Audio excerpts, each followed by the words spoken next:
Hello, everyone. Welcome back to the RationalInvestor.com's Broiler Chicken Show. This is our weekend frivolity. What time is it here? Let's see. First off, let's see. Is YouTube working? Broiler Chicken Show. Hey, there's Oscar. Hey, Oscar. How's life down in LA treating you? Hope you guys are doing okay down there. I'll put that over there. Actually, the good part about watching this page is I can't see any downvote references. So I'm watching the video on the YouTube studio page. They've got us sort of broken in. I suppose you could argue YouTube's going through a developer cycle right now. Who knows? But do see we have a few people in the lounge. So welcome, I guess, to the weekend offering here we have at TRI. In fact, I think I'd even much rather just keep that YouTube page the way it is right there, so then that way I don't get distracted by all those numbers. They're don't really serve a good purpose, I think. But I do see over there Oscar and Mr. Peekaboo. What's this? Have you talked at all about MicroStrategy and their purchase of Bitcoin? MicroStrategy. Not quite sure who that is. Is that one of these hedge funds or something? I know there was news about a lot of these funds coming in and buying Bitcoin in size. Really, it doesn't surprise me. I just want to quickly make reference to this. Sjord, of course, is working away on implementing a new engine that he's been developing out there with his team. So I think he said last night that he was implementing it. So hopefully our screeners and stuff will start reporting again. Technically, Sjord has till the end of the year for this to be up and running live, so still beta. But boo-hoo, no dashboard data to talk to you guys about in the broiler chickens here today. We'll see whether it's up and running for the show tomorrow. And I have to say that breadth indicator, so far as we were building it out, very handy tool to sort of give us an idea of what the sentiment in the market is. Actually, what I've been doing of late, what I like to do is every sort of quarter I give myself a special project while Sjord's working away on this. I've been kind of thinking, a lot of people that come to TRI and also too in the public, I don't really see that much dissemination of it. There probably is, but specifically for us at TRI, we like to work as a community and just give stuff out for free. And because Google Sheets has stuff that's very free oriented, we've been working away as a team trying to solve Google Sheets problems and issues and stuff and how you integrate data and stuff. And I've been spending a lot of time of late while I'm waiting for all this Jupiter, Saturn, Pluto nonsense to get over with to sort of keep myself occupied through all this craziness. I hope you're all enjoying your respective lockdowns. So one project we're all working on as a team on this site is integrating Google Sheets and being able to create watch lists that can report technically appealing ideas and dashboards for users. So that's actually a big project I've been working on, and hopefully down the road what we'll do is we'll take out all of this sort of data that could make this not marketable. Right now it's a free version. So all this is just free data. TRI plans to have all this data on Sjord's website, and then we can give this out to students, and you can track the market and stuff. So it's been a great sort of group project we've been working with TRI. And if you are a site member and part of the student body, and really, I don't even mind if you were watching this YouTube video and you'd like to get in contact. I give it out, it's free because it's all free data, and it's just a platform I've been working on just to help us sort of stay focused. And now I can look at symbols on a daily basis just off of a spreadsheet, and this is so cool. This happens to be all the big cap US stocks. There's about 150 or so that I'm following. And I can just off of the spreadsheet get a nice clean FA and technical report. Ironically enough, I look at this image and this one candle here jumps out at me. Hey, Kevin. I think Kevin's on the call here. Look at that. We even talked about this goddamn key reversal. I tell you, if you're going to learn anything in this market, learn key reversals. Jesus, they're ridiculous. But this is such a cool little tool now. And actually, one site member really helped me out a lot with getting this on-click function to work, where you can just... Now all I can do is just scroll up and down the database, just checking out stocks as they're moving through the day. And this all updates real time through the day. So it's a free thing. It's something that's a group project at TRI. I would probably prefer that we just disseminate it through TRI. But it's a fun project that I've been trying to keep myself occupied. And then the cool thing is technically it's all free data, so just hand it out to people. But when you come to TRI, we'll basically be speaking off of this kind of tool, and then down the road, of course, George will integrate sort of like API data, so like all TRI screens and all that kind of stuff. Like even right now, I really like to follow the 50% rule. So just this simple technical screen, I can actually get ideas that are actually pretty attractive just from a very pure technical analysis perspective. Interestingly enough, the irony of a lot of investing is you actually have to buy when other people hate stuff, and the stuff that people love, you actually have to sell. So how ironic from a 50% profit perspective, the market likes the oil stocks right now. Interesting, Wells Fargo's in the pooper these days. But buy against lows, sell against highs, whatever. So anyway, that's sort of what I've been working on to keep myself busy, and it's been a lot of fun. I mean, just a really cool demonstration of Google Sheets, free data, and how you can integrate it into just a nice little sort of, tool you can use on a daily basis to just have fun trading the market. And also, there's no reason why you can't build a list of your own personal portfolio, and you can keep track of them here. Totally away from TradingView or anything like that. So lots of fun. Anyway, that's sort of what I've been doing on a side. We are going through the school term. Level 3ers, of course, are getting introduced to the wonderful world of options. So you all have your homework. I would strongly suggest you guys to be learning your Greeks. Also, too, I think the Tasty Trade guys, I think you should get to know those guys. I like how their attitude. Level 2ers, they're actually just exploring the wonderful world of WD GAN and drawing things like GAN angles. And I was putting this chart out actually here this morning on Twitter. Just having fun, wasting time. And please understand, anybody who's following Twitter, I mean, half of that stuff that I put out on Twitter is just sort of, rhetoric out of my mouth. It's not really a sales pitch. I know there was somebody that was kind of like, Brian, you should really think about TRI's image and stuff when you're tweeting stuff out like that. But if anything, you have to kind of remember Brian's, as long as I'm not insulting, if I'm insulting, I think I go overboard. But anyway, I listened to the community last night. I was ranting about our wonderful Prime Minister here in Canada and how there's things going on here in this democracy that are concerning me. But I appreciate the message from the public, so I might as well acknowledge that. Maybe a little overboard. Also, too, Jupiter, Saturn, Pluto, I'm right there in with everybody. Am I going to be a little hot-headed, maybe a little conspiracy thinking, get my tinfoil hat out? Yeah, I'm probably right in there with all of you. Well,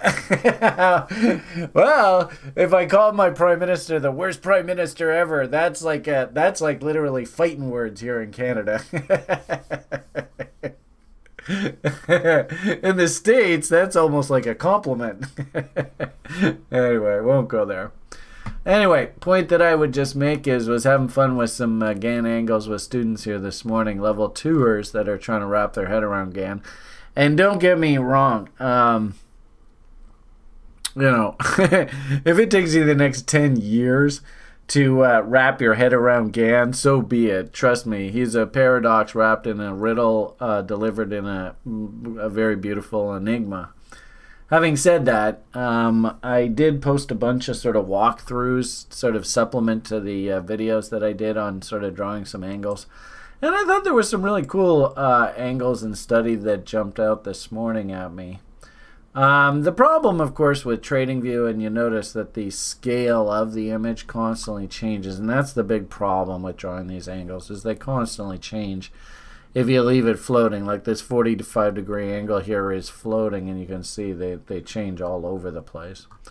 I've gone and squared up my chart off of what I think is the current vibrational signature of Bitcoin, just measuring this range. To me, it came out to 25 to 1. Obviously open to interpretation. The cheat sheet that we give you in the level 2 program for somebody, Goldie, who was asking specifically this morning, I think the cheat sheet that we give you is the box size reference cheat sheet that the point and figure chart people use, and it seems to correspond well with the GAN angle people.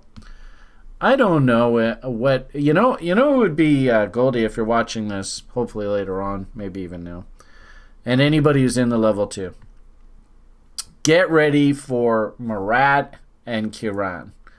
Because what I do is I sort of set the table and give you the basic framework, and what I really like is the way that Kiran and Marat have really taken their GAN analysis to the next level in the level 2 class. So consider the lectures as sort of a starting point. And, I added some stuff there in the lounge this morning, and I posted it in the level 2 classroom.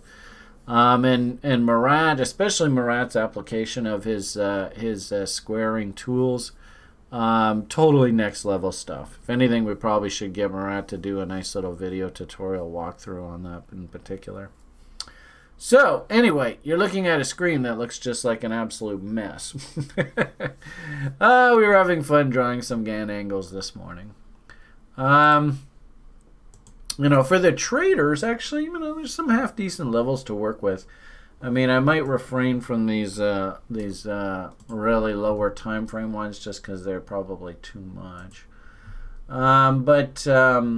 This is a simple trend line if we just take that off. If we think about GAN angles, I could very easily see, and we'll just get rid of this bot for the time being. I could very easily see from a GAN angle perspective, you can see it seems that we have a couple angles coming up at confluence. Obviously this one here was respected by the market as well as the 1 to 2. I've been sort of talking the public through this angle for quite a while. Like I said, I personally like the idea of the vibrational signature is here. And this is the 1 to 1. If anything, if you're drawing your GAN angles, maybe do the 1 to 1 in a slightly different format so it stands out at you. This is like the natural trend line off of these lows. And you can see, obviously this is a very healthy bull run here. So, where do I expect to find support? I thought it was really interesting, this 4 to 1 angle off of the highs there. It seemed to be highly respected. So both from the resistance on the way up, then resistance, then support. Support again, support, then resistance, resistance, and then I thought this was a really interesting battle that just occurred here recently. I can't remember. I think this was, we had that Davos signal. So, if you had drawn your GAN angles, and remember we had those Davos signals, all those powerful momentum signals come out of here. Okay, makes sense. Slammed up into this 4 to 1. Damn, that's sick. How do you explain why the hell the market stopped like that? It's crazy. Anyway, I suppose we could do some foggies. I mean, Jesus, there's so many tools we use at TRI. It's ridiculous. If anything, I put a tweet out this morning going, I'm glad the level 2ers are on again because there's so many tools we use. You end up sort of forgetting about stuff after a while. So anyway, there's some foggy levels for your reference. Don't know whether the market's really moving off of those. They don't seem to be too respected. All right, so 4 to 1, banged into this 1 to 2, right? Which I think actually, if I'm not mistaken, I think if I put it back to the 50 line, that becomes the 1 to 1. 25 to 1. There's my 1 to 1. So, and usually somebody had asked, what's the majority of the time markets stay in? I've personally found that they usually bang between the 1 to 2 and 2 to 1 angles, back and forth, sort of oscillating around the 1 to 1. Where that was the 2 to 1, there it is, way up there. So in essence, I like that as a trading range. And actually, I even put out sort of a tweet, and that makes sense. We're level 2ers right now. Think of the traders location as that 8 to 1 angle, and then I think I had on here just a moment. So if a trader's going to take a shot against this high, they're going to be watching, and actually this 8 to 1 I've highlighted is a pretty important one. Let's just quickly put this on here. All right, so that roughly I thought it was really interesting, and somebody posted this in the lounge this morning. That was that last Davos signal that we had right here. Am I still recording? How am I doing on YouTube? Are you guys having fun? No rhetoric today. I'm just jumping right fucking into this. But I thought he spent a half an hour wasting everybody's time. All right, give me some feed. Oh, there's Bob. Bob's the only guy listening to me right now, so that's cool. All right. All right, there you go. Gibby said something, but said, "Oh fuck, I better take that back." Bob says Gan porn, but I probably because he said the word porn. I get so distracted by this stupid YouTube thing. Like during the week, Kevin does all this, right? So he's looking at all this stuff. Then I look over here to see whether this still thing's recording, and now 20 minutes later. Okay, so what did this guy say? YouTube might ban you. Oh, really? Why? What did I say? Did I say something? Oh, because, no, you somebody posted the, that's all good anyway. I don't really do sort of the marketing stuff, so, I don't know. Anyway, it doesn't really matter. Yeah, we don't have porn here anyway. So, Gan shrimp barbecue. Okay, let's get back to what I was saying. So, this level 2er stuff, clearly this is way more advanced than you level 1ers. You level 1s, right? You guys should be concentrating on learning the process right now. So, if you are in level 1, I think I saw somebody in a level 1, this is what you can look forward to. I mean, Jesus, the rabbit hole just keeps going and going and going. But this is, getting on there a little bit more advanced, right? Anyway, so finish this thought, because like I said, level 2ers, one person in particular, we had a very long conversation this morning. It was super cool. Sort of walked him through sort of, how I would suggest he set up some levels. So this is just off of this most recent trading range, and I've just thrown a couple on here. And actually I've squared this up using the 45-degree angle tool. And then, like I said before, I figured that the vibrational signature was 25 to 1. I think that's what it came out to. Let's see if I have that here.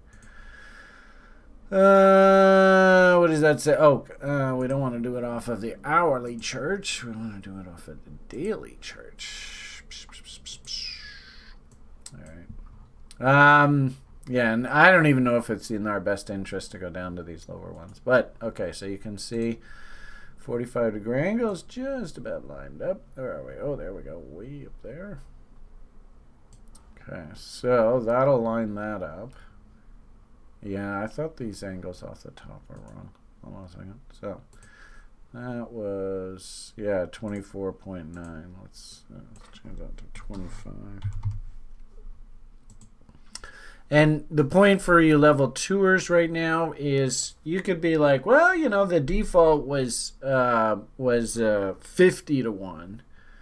So if I notice the dotted line is the 1 to 1. If I change that to 50 to 1, what you should see happen is just all the numbers, all the level references, they just all shift either up or down. So change it to 50. Let's see where our dotted line goes. Now our dotted line is up there. All right, so if we go back, there's our 45-degree angle and a dotted line. Did I do that right? Well, actually, oh, I'm sorry. This is locked in place. It's not going to change. Well, actually, no. This would be a good illustration. We'll leave this locked in place because, like I said, this is what I would like to use. So there's the 45-degree angle right there, right? That's the tool that you use to sort of figure out what the hell angle am I drawing. 45-degree angle, it's up here. I think I walked through this in the video, right? Trend angle up here, right? So if I draw that anywhere, it'll give me an angle. So probably a good idea to use those default references that we give you from the stockcharts.com people. I mean, ideally we want to start at 1 to 1, but the problem is assets can get so expensive that 1 unit of price for 1 unit of time doesn't make any sense if the asset's like $11,000, right? So you have to use a fraction. As we go higher and higher, they give you guys all know this. You watched the video, right? So anyway. So scaled setting, I think like I said, I set that to 25. And the reasons why I believe that the vibrational signature is about 25, you'll actually learn next week. So we'll leave that conversation for now. Right now we're sort of dealing with the sort of defaults. Just placate Brian. There's the 45-degree angle. There's the 1 to 1, right? 1 unit of price for 1 unit at a time. If I go to 50, right, which is technically the sort of stockcharts.com default. Now our 45-degree angle, where the hell did you go? You're around here somewhere. Oh, I think it's down here. Yeah, I can't see it. I don't want to change. Oh, actually, here. So, okay, so we've locked it in. So now if I zoom in, yeah. Okay, so 45-degree angle now should, well, it should shift. Oh, okay, so it shifted up to there. There it is.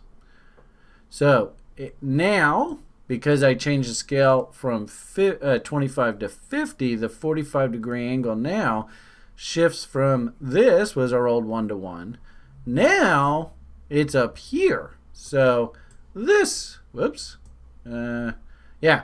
So this 1 to 2 is now on the 50, the 1 to 1. I hope that makes sense. It's kind of complicated and it's irritating, but I just wanted you to see, and I was kind of hoping maybe they'd have a better color here. I can't see the little 45-degree angle tool. There it is. I think that's it. There we go. All right. So let's do that again. So 45-degree angle. By default, 50 to 1. And go look at that reference guide. I think that's what it is. It's either 50 or 100. I can't remember. Doesn't matter. I mean, it does matter, but we don't need to go there right now. This is now 1 to 2. Like I said, vibrational signature reasons, whatever.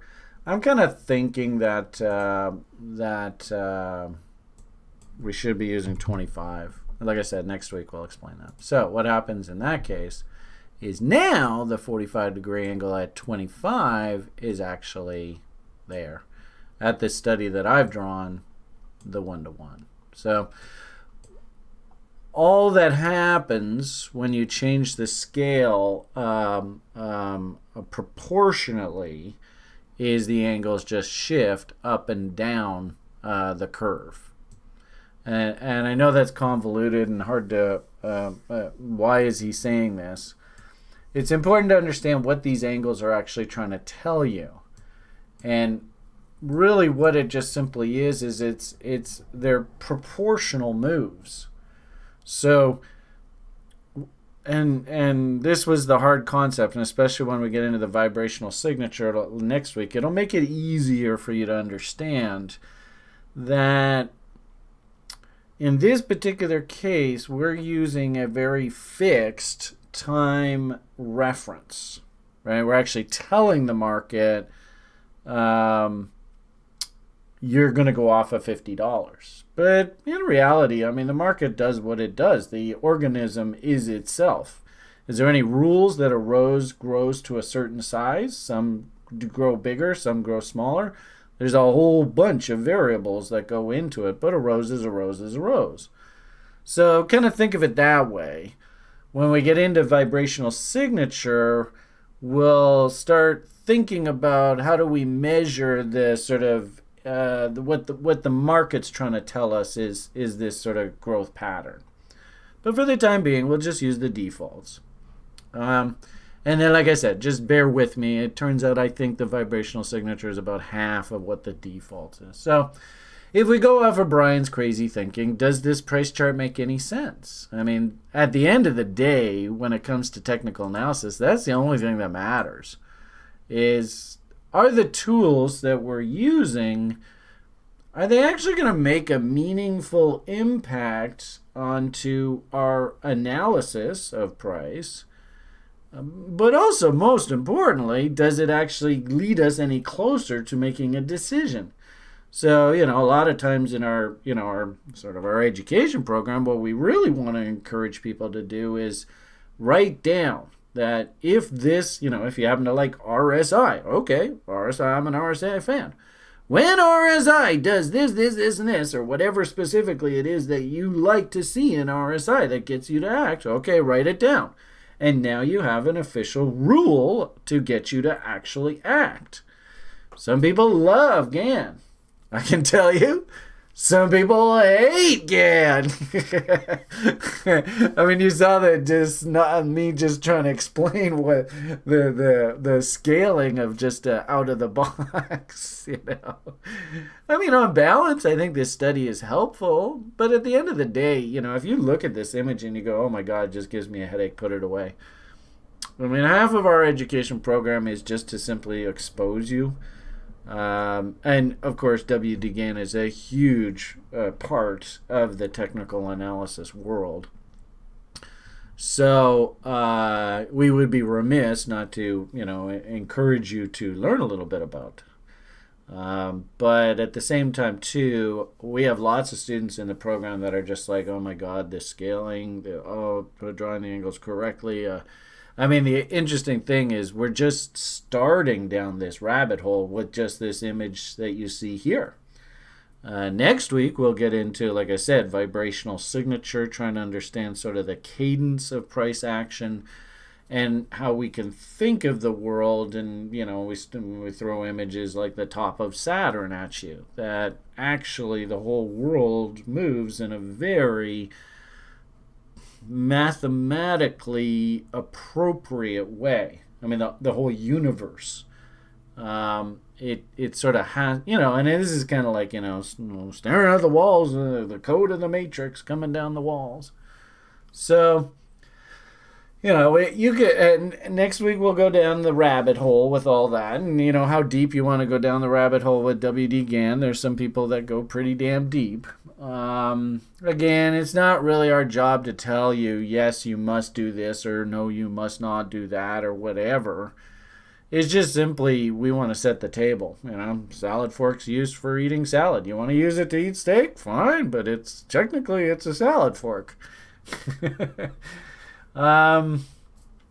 So with this kind of image, I mean, can I get any usable levels?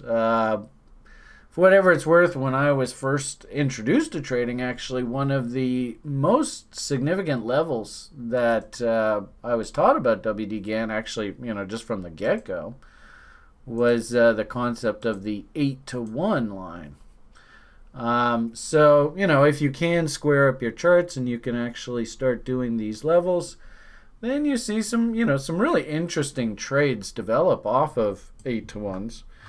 And what you probably see too is that what you get is a confluence of ideas. That's the whole point of this, is we want to try and give you, they always say a good trade is a good trade is a good trade.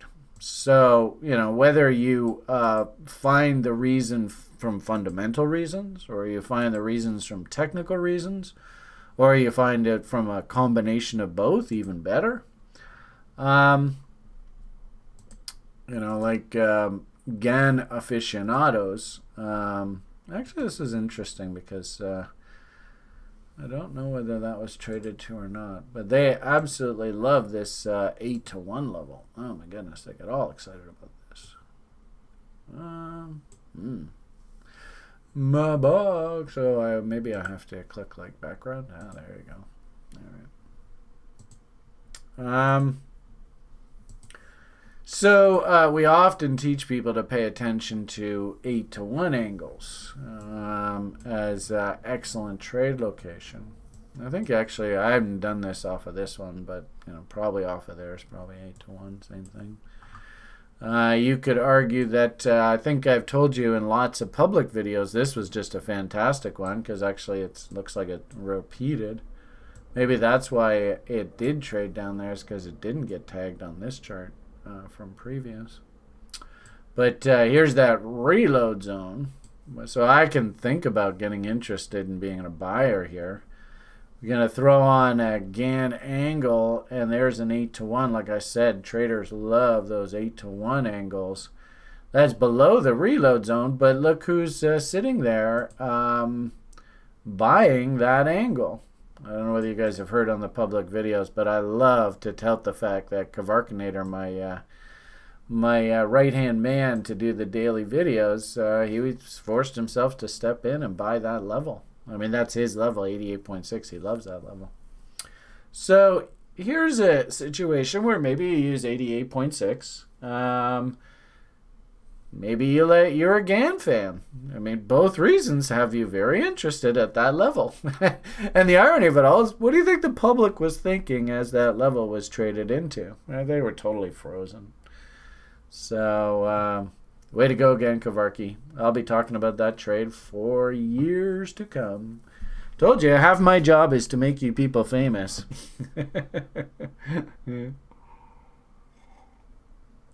So, looking at this image right now, actually something that kind of jumped out at me that I thought was interesting, kind of like what we saw here, which kind of like, oh, that kind of jumped out at me.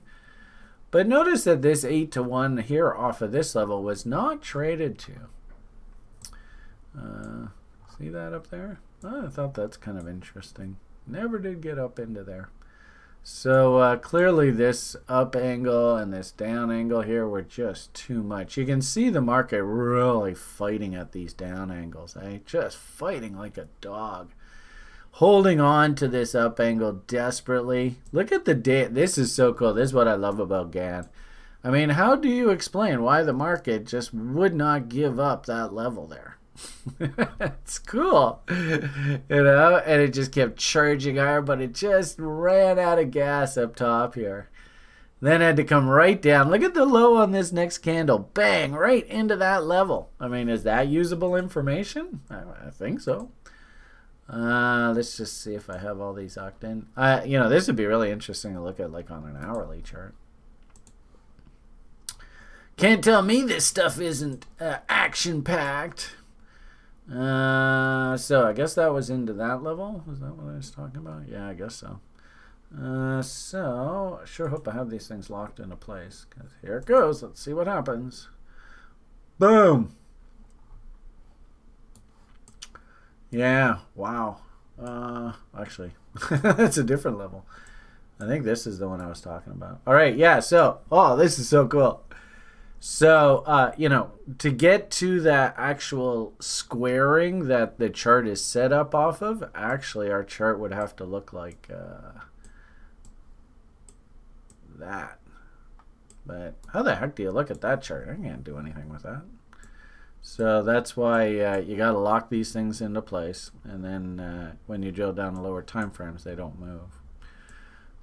See, I mean, just look. Do you see the 45-degree angle? If I just move my screen around, look how it jumps around all over the place. So it drives you crazy. This is why a lot of people don't like using GAN with computers, because the levels just are always changing. Okay, so here was our that up angle. There is that 8-to-1. Really surprised I didn't get hit.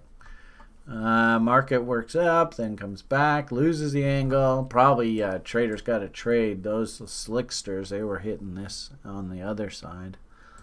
Then we start working our way down this angle off of the top. You know, because this is such a local high, I don't know whether I'd give that much relevance to that, but it's not bad. Look how we jumped back up above this, held that low there, and then worked up right to this angle, and then just stopped on a dime. How do you explain that? Look at the dump right into this angle here. It stopped and and then dumped into here. And then look at, we just played ping pong back and forth. So this is why I like using GAN angles, because they're a lot of fun. So you could see coming up into here, if you were watching the chart just off lower time frame, maybe you had your indicators going into divergence. Maybe you had like a, you could even draw like probably a reload zone off of this top in here. Hey, there's good old Mountain Man. Oh yeah, I remember this, because this Mountain Man was the actual trade level. It's incredible when you see this happen. So if we just do a horizontal line right off the Mountain Man there. Look how the double top. I mean, is it worth understanding the concept of M tops?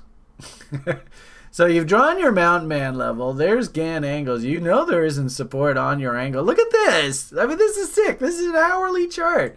This is that 1-to-1. Why on earth did the market come down in here, stop, and then pivot right here? And then it was there like, okay, do I really want to be a bear? Do I? Yep. And then dump.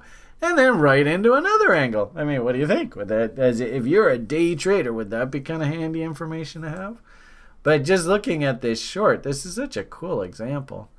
So, you know, market's counter trend rallying. What the hell's going on? Okay, we just hit Mountain Man. If I'm not mistaken, these were like AB equals CD objectives coming off the bottom here. I can't remember whether this is, I think that was that the Davos signal? I can't remember. Anyway. Market rallies up. What do you think the odds are? There was a divergence here. It really sucked it down there. Oh, okay. I hope I didn't say something bad. Anyone? What do you think the odds are? This push to new highs here was on a divergence. Oh, I can already see it in the volume. See that push to new high there? That. Oh, actually, no. Oh, that's pretty strong. Okay, so that wasn't bad. How about price momentum? Trying to look for that, you know, we've got location. We're sitting up, you know, above angle. I suppose we could go a little bit higher. Coming up into horizontal support and resistance up top there. That's why you got those highs. If I could get like a nice little momentum divergence signal on this, oh boy. I mean, basically, that's the kind of stuff we look for to. What indicator should we use? I'll throw it out there. Anybody? What's your favorite? Who can tell me? What's your favorite? Oh, there we go. MACD, Big Bam MACD. So we are going to study moving averages here. Let's see. That looks like a divergence to me. How does that? I don't know if you guys remember. When I was in university, there used to be a pinball machine in the residence cafeteria. We used to go and play that goddamn game every day. Ride the Ferris wheel. If you know what that pinball machine is. But there you go. So there's your divergence. So, you know, we have a rule at TRI. Let's see if anybody If anybody on YouTube gets this, if we are bullish and we see a bearish MACD divergence come in and confirm, if we are a bull, what should we be doing at that point? Right? So that is right. And I mean, seriously, people, I find it so sad there aren't more people on the internet and YouTube and shit doing this. Just walking people through this week after week. I can't tell you how many examples I show you guys this stuff. I mean, it's like every single week I show exactly the same thing. I'm shocked that more people don't do this. Temper your enthusiasm. Slow your roll. Ooh, that's good. Megan's a player. Slow your roll. Are you rolling in your whip? Did I get that right? That's a bit old, isn't it? I noticed Megan didn't say anything, so there we go. Hello. Yeah, exactly. Okay, boomer. Get back to your charts. Get your charts in the mail. Shut the fuck up. You're no player. I love it. All right, anyway. So, if you are a trading kind of person and you are thinking, geez, this is kind of looking exhausted, and here comes good old Brandon and Mountain Man. So, you can clearly see the breakout through the 1-to-1. Don't fucking go and short that there.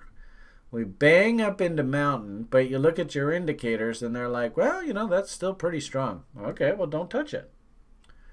So then the market pulls back a little bit and you go, that son of a bitch, I want my money back. Goddamn fuckers talking about trading. Jeez, what a waste of time.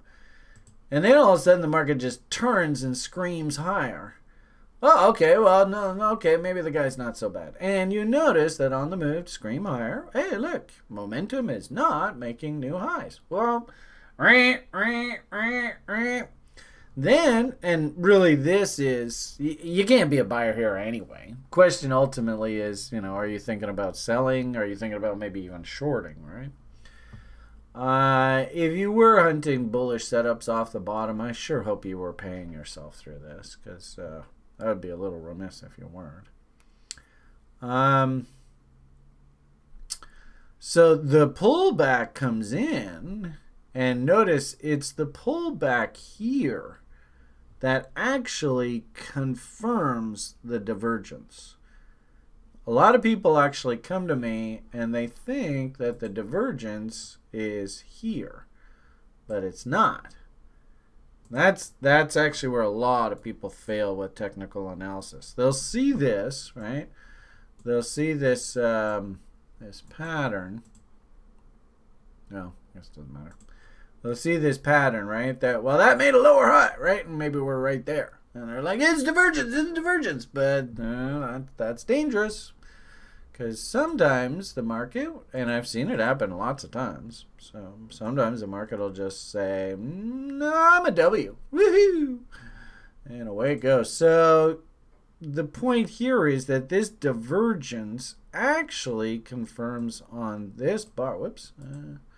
Confirms on this bar right there. That bar right there, right? Where it actually goes through that low. And the level oneers, we'll be doing lots and lots of work of this in a couple weeks. So don't you fret. You will have plenty of time and practice to work on this. So if we actually look at that bar, where is that? So ironically enough, the market is telling you to cool your jets right there. That's actually where the market's telling you to cool your jets. Not through here, not over here, but actually right there. So this pullback right here, the fact that it went down, down, up, down, was enough to actually break the back of momentum. And the tell usually is what is the reaction in the marketplace of this event happening. Because keep in mind, there are people that actually know how to trade in this world. They just don't talk publicly too much. There are fucking tons of traders seeing this happen in real time. The problem is, a lot of them drive blue BMWs. And actually, I'd be curious. Let's do a public poll. What's the general sentiment of people who drive blue BMWs? Just out of curiosity. Are they generally, not that again. Do you drive a blue BMW, Landon? He's like, damn it, quit insulting me.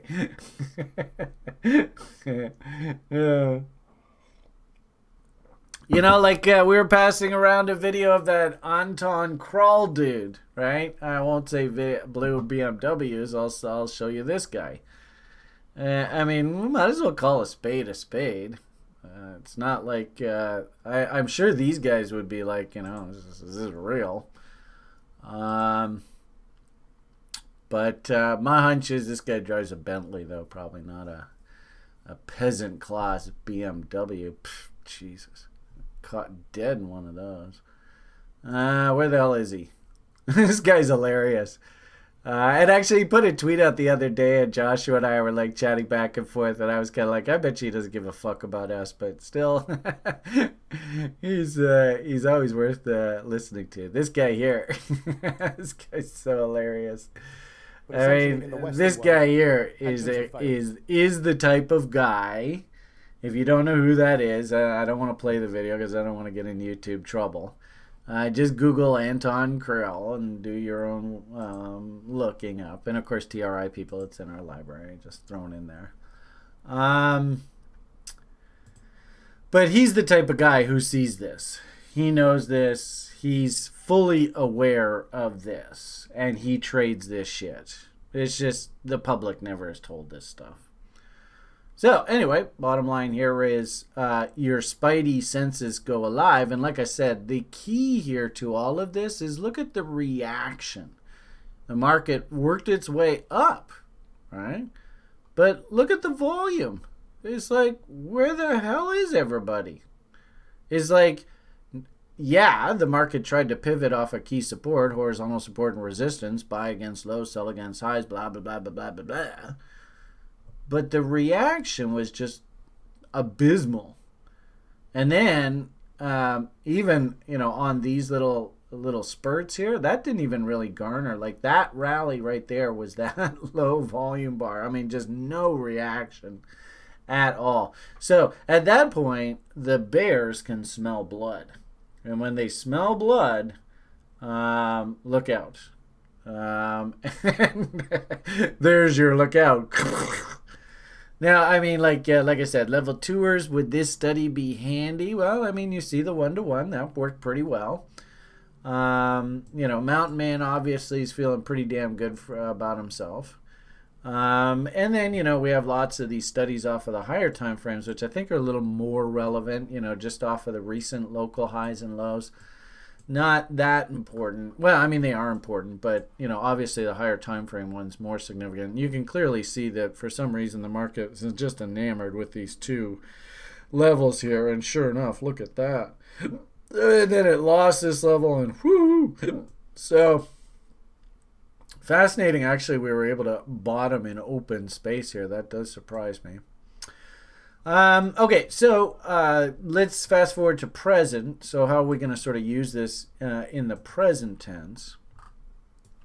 And if you want to juxtapose price action here with something like a nice W in your momentum indicators, always a good idea. In fact, actually, I think Grim even told the level 1ers that today, that he trades the bot, but he also has momentum signals within the bot setup that he requires. And that's awesome, right? 3 reasons for a trade. Love it, love it, love it. So, you know, indicator-wise, momentum-wise, I don't have anything to work with here. This is kind of sloppy for me. And when I look at this price action, remember we had that big blow off top. This created a divergence, if I'm not mistaken, right? Lower highs, higher highs. I put out videos and stuff like that. You know, you know, I have this fun little tool that I built years and years and years ago to tell me overbought and oversold markets, and it was flashing overbought. So I was kind of like, don't go and buy. And sure enough, you know, we basically have had to clean up. I don't know whether that technical picture really has cleaned up here yet. Not going to really get into that here. All I'll say here for this conversation, which I think is really cool, is, as I said earlier, this 8-to-1 level has not been traded to yet. So I wonder whether that's just like screaming, I want attention. Also, too, I think there's going to be some sort of blow off top in these risk assets into this big fear apex orgy event. It sure feels like it. I find it fascinating that Powell here is even going to have a public presentation on cryptocurrencies coming up in the next few days, which I find fascinating. Um, you know, this thing's in play now. It, my hunch, interestingly enough, is it could very easily become a political football. Um, I don't think that really we're going to see what the sort of end result of whatever how do we call it? I think that we're still sort of in this big honkin' trading range, right? And I mean, this happens to be a Gann study. You know all my charts.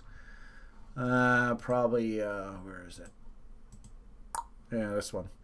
So I still like the idea that Bitcoin is still technically cleaning up after the last orgy. Where's value, cost of production, blah, blah, blah, blah. Hey, if the world shits its pants and they dump Bitcoin below cost of production, that's a no-brainer buy in my opinion. But again, remember everybody, that's just my opinion, right? This is not financial advice. This is edutainment. This is just some clown barking away on YouTube.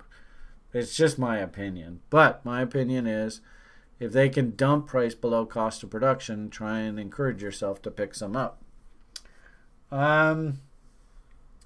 But within that context, I actually believe that there is still a realistic shot that they want to take this thing up into 15, 16, 17 Gs here before the end of this rally. We might have to maybe clean up back to 50% rules. Like, this feels too far too fast. But I do like the idea of this ultimately finishing its move up into here. I don't know. We'll see how it goes. It's just, like I said, it's just my opinion. I guess what from this Gann sort of stuff. Oh, here's another fun Gann study I did this morning. I didn't want to talk about this today because this is getting into the actual arcs and the square and looking at price and time. On the short term, to make Mr. Gann happy, we really should trade down to this 50% level. So we'll see how that goes. But that other chart that I was showing you was just zoomed right in on here. I kind of do like the idea of a nice little fuck you against these highs. This high is almost like too pretty. It's too chaotic out there right now. And in a weird sort of way, I'm like leaning towards a nice stab up top.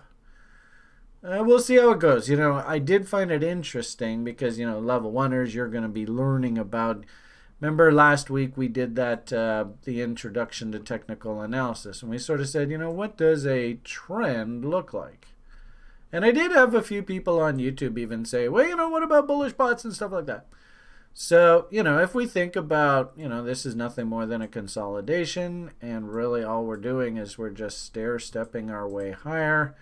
Up a price ladder, you could even say, right? Boom, boom, boom, boom, boom, boom, boom, boom. We just keep going.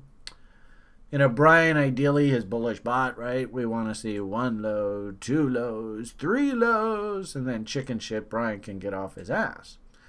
But that's just me. And, if it just goes V bottom and works its way higher, fine. Markets will do whatever they want. So,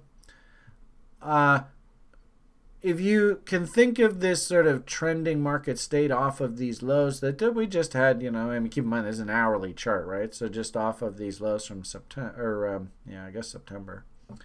Working our way higher, climbing that wall of worry, think of this sort of pattern. So how do you trade that, right? We had that Davos signal come in here.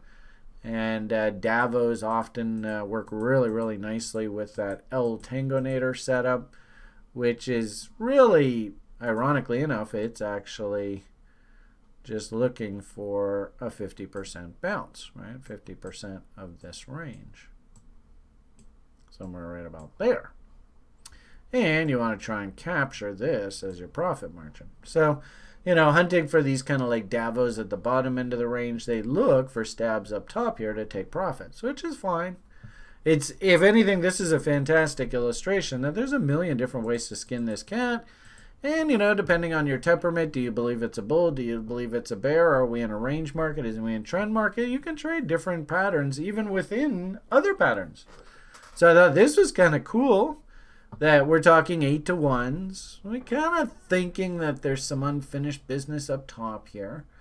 And then, lo and behold, off of that Davo, it's interesting, Davo came in right off that 1-to-1 line.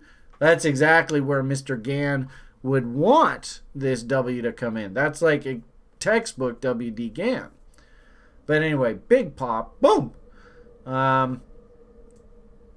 Consolidation. All the indicators, of course, went overbought and into divergence. Let it settle down. Now, like I said, Brian's chicken shit wants to see 3 higher lows. It's fascinating how we're coming up right against the bot level. So ideally now I'd love to see something like this. That would be perfect for me. Remember, also too, I think I've told you guys before, quite often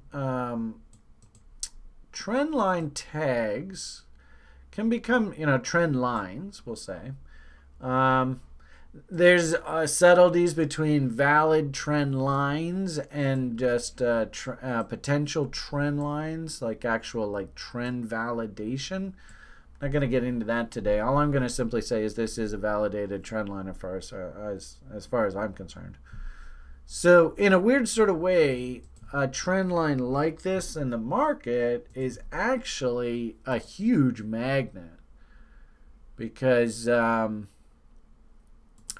a weird sort of way, what ends up happening is, trend lines are fairly easy to draw, right? 90% of the public can just come on and go, hey, look, at play connect the dots, right? And that's pretty simple to do. Hell, even when you get your price charts in the mail, you can draw a line off of highs. Boom, there's a trend line. So what ends up happening is, if price is down here and somebody's thinking about selling, they look at this trend line and they go, well, no, market's probably going to trade back to there, so now I'm going to hold off on selling. And then anybody who's buying down here goes, well, there's the trend line, so I'm going to probably look to sell at the trend line. So what ends up happening is the market just gets sucked towards the trend line. The problem is that this is the end of the event, not the beginning. And I've shown you guys repeatedly on YouTube, don't take a trade at a trend line. You're going to get hurt. The only problem is could that hurt look like this? Sure, seen that happen before. It sucks because it means there is no trade set up for us. I just get frozen out.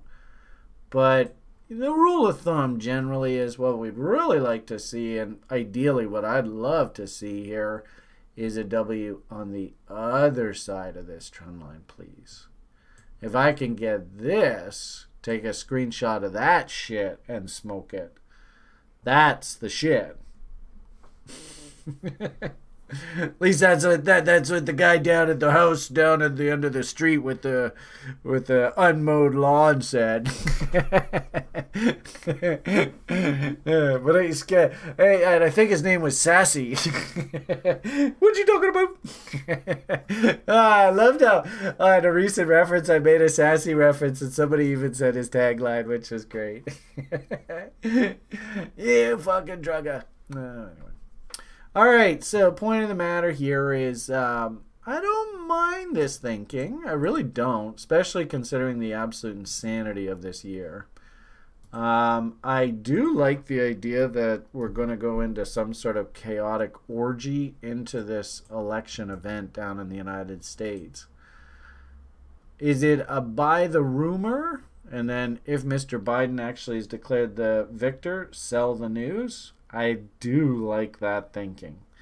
Because if we think about this from a tax perspective, why are prices getting bid up now? I believe that Wall Street thinks that Mr. Biden's going to win.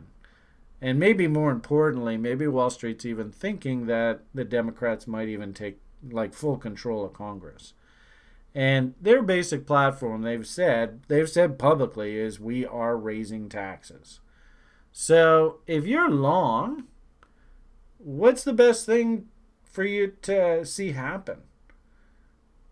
Maybe, like, if you're long in size, why not just step in here right now and buy a little bit to encourage price to pop up?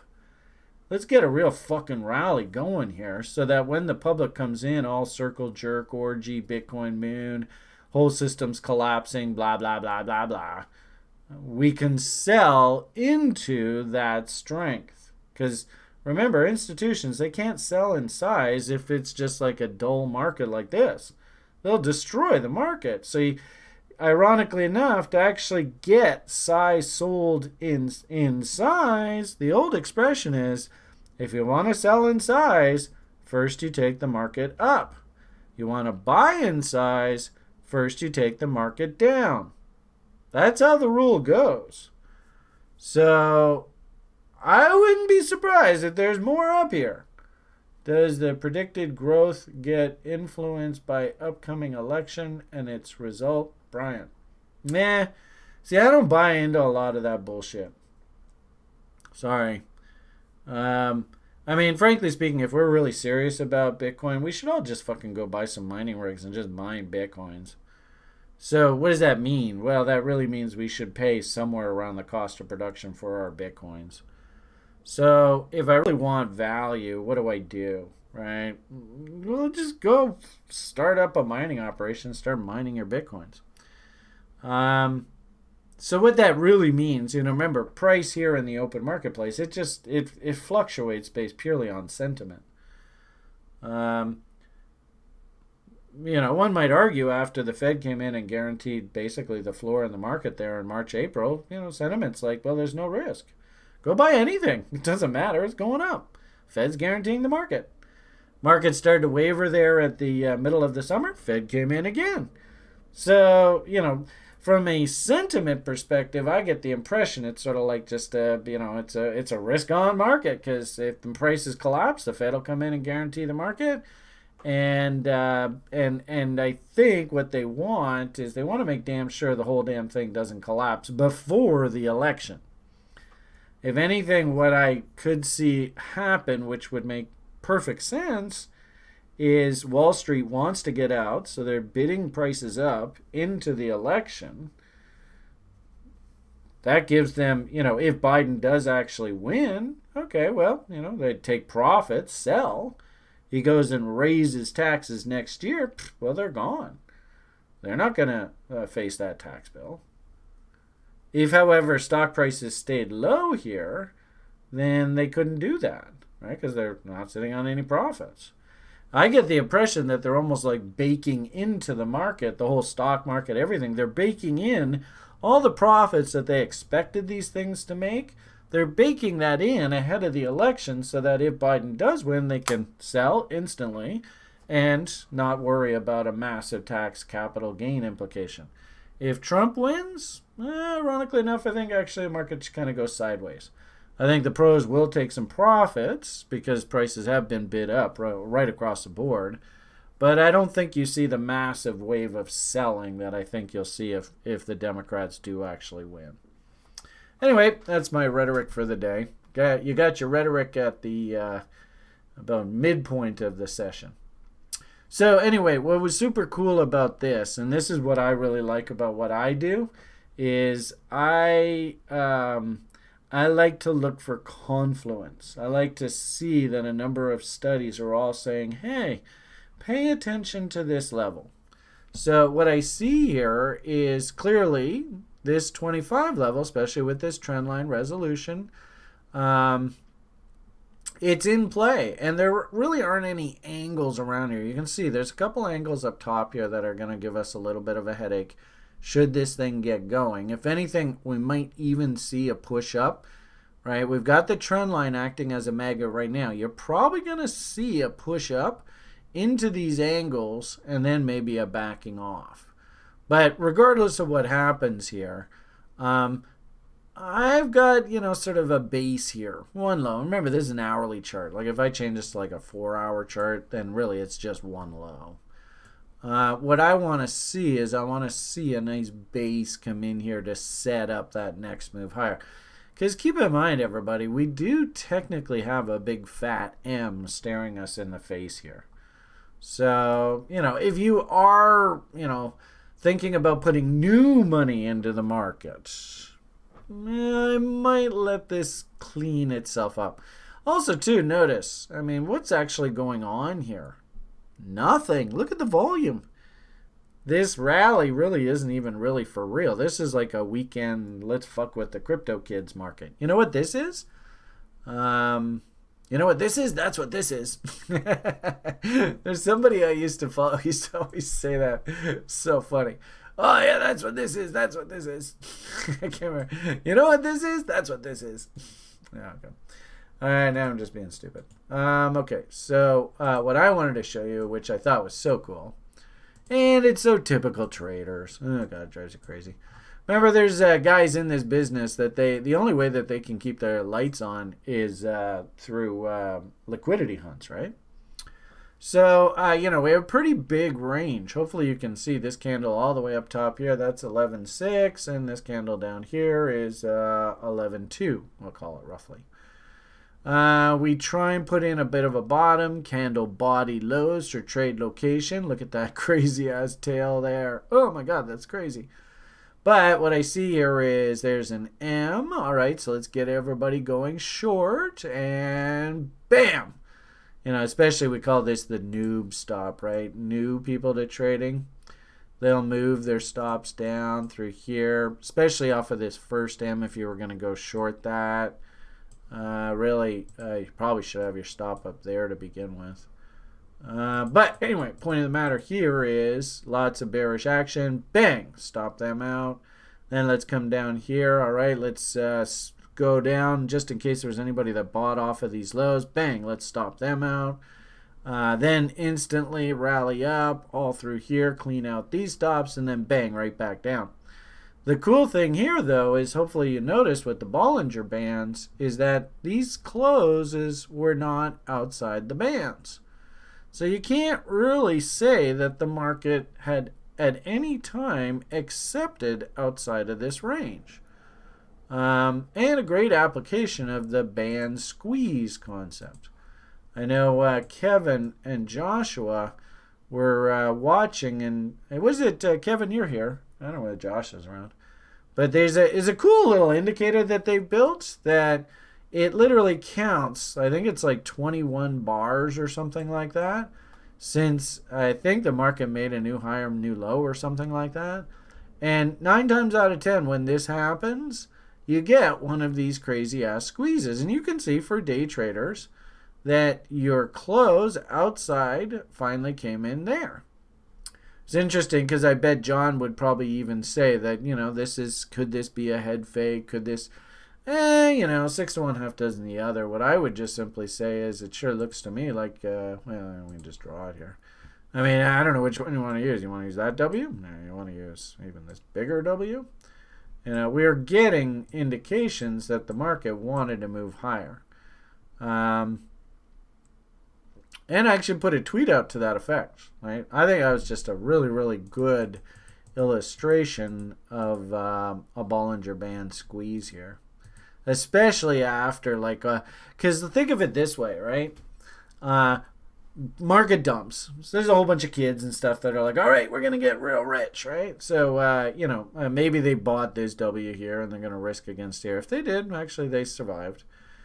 My hunch is that all of this back and forth drove them crazy. And then they were quick to move stops up, right? Because we don't want to see a winning trade turn into a losing trade or something along those lines. It happens. And the market just goes through the process of just churning and grinding. And especially, and I think I even said specifically in the public message, especially when you see price action like that, that, in my opinion, is a tell that whoever's running this market, they've gone and washed, like all the guys who are long and have their stops against these lows, they've gone and washed them out, stopped them out, they're gone.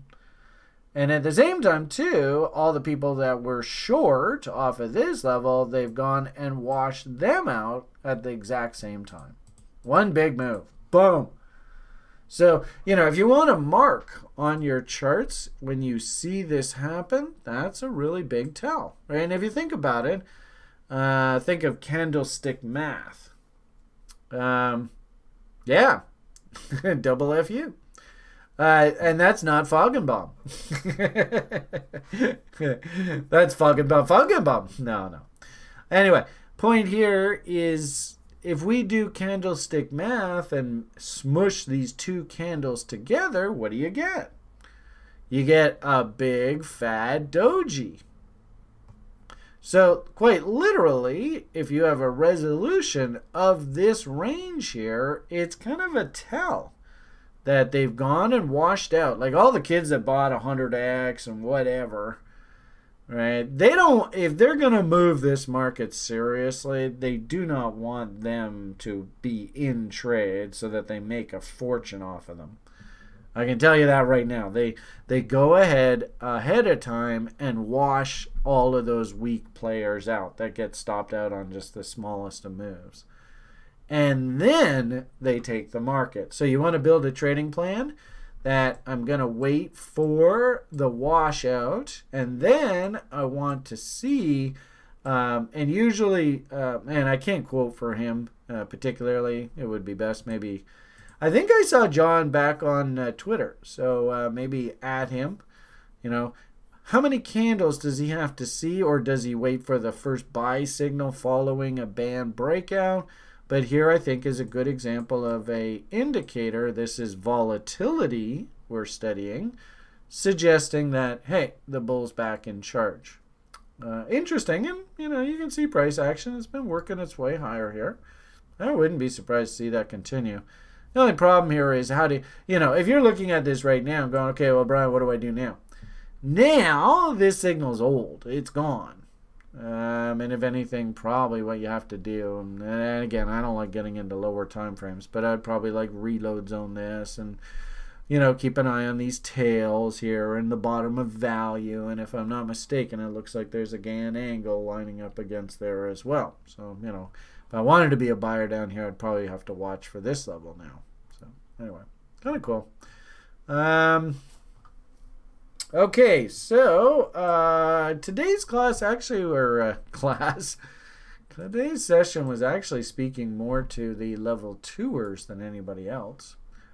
Let's pop on over to that Q&A document and see if there's anything that I should be talking about there that maybe I've missed.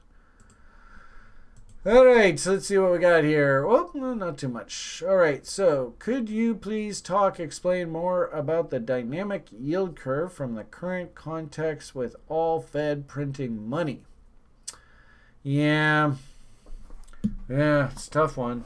I mean, at any given point in time, you can pull up a dynamic yield curve, and I think I even said in the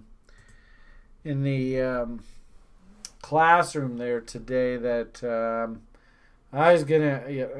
There's no easy answers with this. There's no doubt about it. No easy answers at all. I think as you look at the image right now, you can say that the market itself is not anticipating recession. And if you think about it from the simplest terms, why do recessions actually happen in economies? And this actually harkens back to our conversation about the central bankers and the 1% and Jekyll Island and all that. If you are a proponent of hard money, and you are a proponent of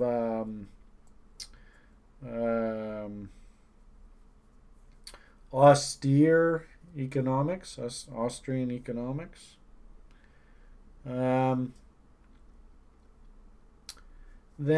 by definition, the marketplace itself determines credit.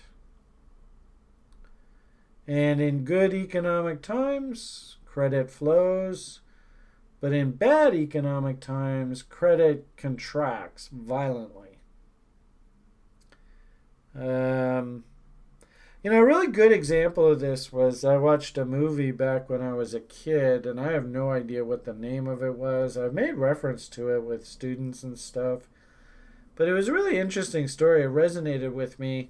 It was like some, medieval, mid-European kingdom, whatever.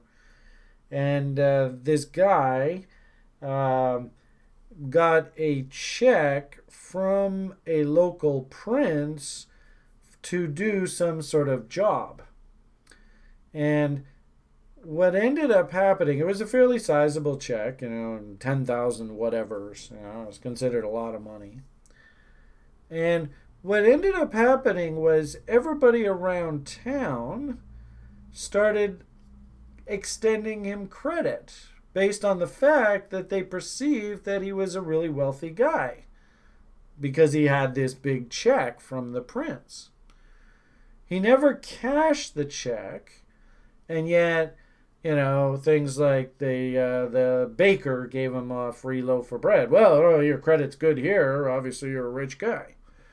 The tailor made him a fine suit. Well, obviously your credit's good. Look how rich you are. Blah, blah, blah, blah, blah. So that story always resonates with me because, unfortunately, we live in a world where people, they want to point blame. And I believe it's actually really easy and it's really convenient to point the blame at the bankers. But bankers are only bankers because there's a business to do of banking. I.e., like I said, in our little story, this guy had this check from the prince and everybody thought he was a rich guy and they all started extending him credit. Well, technically that means they were all bankers. So, consider that maybe like a big picture philosophical kind of thought there. I believe that there was a theory put forth about halfway through the 20th century, or maybe even earlier than that, the expansion and the contraction of credit actually is what causes these quote-unquote business cycles.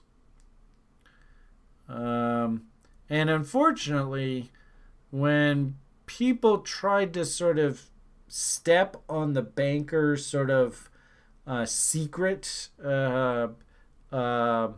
formula of controlling economies, the bankers themselves went to great lengths to try and derail the economy, contract credit, incite revolution to make sure that, hey, don't fuck with our business model here. There was a guy about halfway through the 19th century in the United States of America that, to all intents and purposes, successfully waged that war against the bankers in the United States. Jackson, I think his name was, President Andrew Jackson. I think that's his name. I might be wrong there. Back in the first half of the 19th century, and you might even argue to a certain degree that the bankers actually lobbied very, very hard to create the U.S. Civil War to break that sort of freezing out of the system that they were in. So, there is that debate. And, of course, Lincoln, through the U.S. Civil War, he tried to break the bankers' cartel.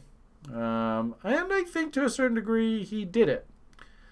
And I think to a certain degree that's actually what made the United States of America as powerful of a nation as it was coming out of the 19th and into the early 20th century, is they didn't have that yoke on them.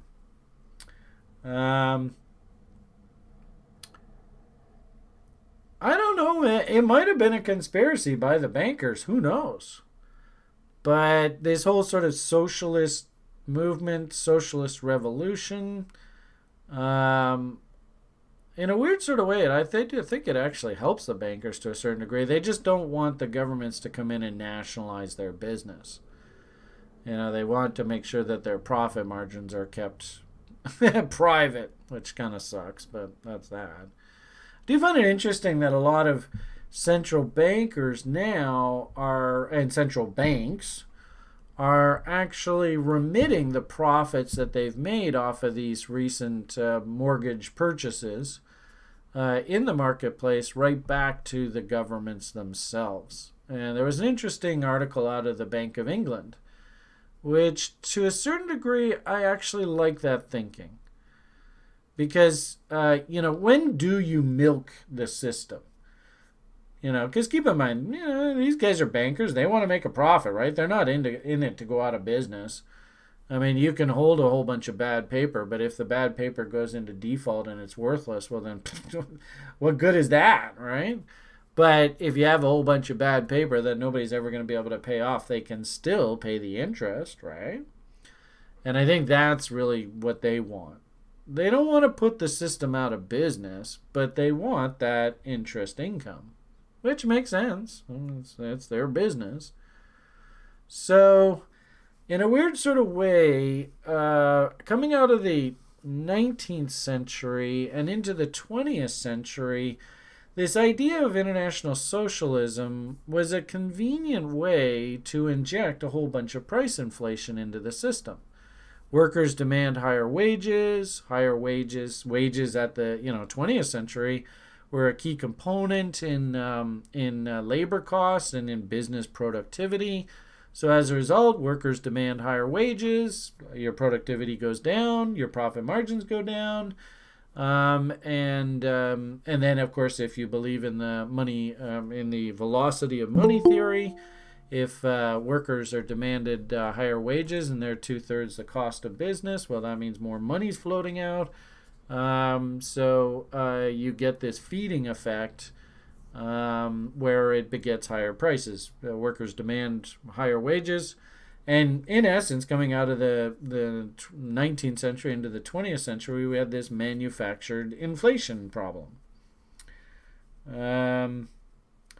Interestingly enough, the First World War, to a certain degree, kind of made Europe impotent. I think the banking cartels moved over to North America. You don't really hear too much about it, but you wonder what the European bankers, what their plan is here. Has that power base? Keep in mind, Rothschilds, they're out of Europe. I think they own at least a good 20-30% of the U.S. Federal Reserve. Is it more than that? I don't know. And unfortunately, it's almost impossible for us in the public to actually learn that information. But I do find it interesting that the central bankers are basically saying, "Hey, look, now's not the time to fucking drive these people into the grave." So instead of booking the massive profits in just holding these bonds to maturity and having the governments roll out the money, they're just remitting the money back to the governments. I do find that fascinating. But gee whiz, we're hearing a lot. And fascinating that this also is happening right around these celestial events. Keep in mind, J.P. Morgan was has the famous quote, millionaires don't follow astrology, billionaires do. J.P. Morgan was a puppet of the Rothschilds. So clearly, these people respect this astrological shit just as much as anybody. And probably they would prefer that the public not pay attention to this stuff. Well, okay, we won't get into that. No eating babies. Although I did watch a really interesting documentary on oh wow, the name slipped my mind. The baby eaters from the Mediterranean. What were they called? They were based out of Lebanon. Wow, isn't that funny how that name completely slips my mind. They anyway, their big color was purple, and it's interesting that a key core component of the British monarchy every time they do anything very formal, they're always wearing purple. I find that fascinating. But that's all that tinfoil hat kind of stuff that'll probably get us banned from YouTube, so we better stop that talk. Okay, so moving on with our conversation about central bankers and sort of their plan. So, really convenient, and one of the reasons why I think the private bankers were able to take over or sort of work their way back into this central banker private corporation role was through the latter part of the 19th century, early part of the 20th century. There was this sort of, modern economic theory kind of school, Engels and Marx and capitalism, workers' rights and the proletariat, and this whole revisioning of what our society should look like. Is there part of that going on right now? Could be. I'll tell you, there's some scary shit going on here in Canada that I don't like at all. I got into trouble for barking about it last night on Twitter. So I don't know what I'm supposed to do, but I'll tell you, man, the writing's on the walls. There's some very spooky shit going on in this country, which scares you. Anyway, that's here nor there. Point here is that I believe that this modern monetary policy, monetary thinking, if you will, Keynesian economics, this is music to the bankers' ears. Because in essence, Keynesian economics basically suggests that you have to have a guiding force in the marketplace. To a certain degree, crises were actually manufactured to help invigorate this thinking that, hey, we need some sort of institutional backstop in the marketplace. But more importantly, and I think it was actually kind of a side effect that they didn't realize that this was going to happen, was that they actually took control of the money supply in the marketplace.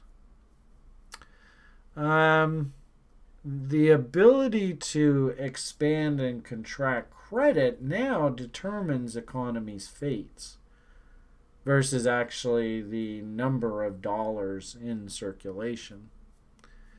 It's a little scary what they're doing right now, and I've said this repeatedly on these broadcasts.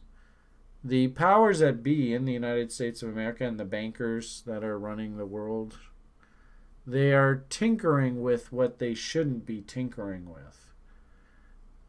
Again, is this, there's so many moving parts here. I think to a certain degree there is a school of thought that believes that the Cold War world, the way that it was built, served its purpose. The USSR was basically bankrupted, and it collapsed. So, and I wouldn't even be surprised if the central bankers are all right back in there in Russia again. Because keep in mind, the start of the Russian Revolution, ironically enough, previous to that, what was his name? The guy running Russia, he didn't want central bank in there. He fought that vehemently. Which is so funny. How ironic, the twist of fates.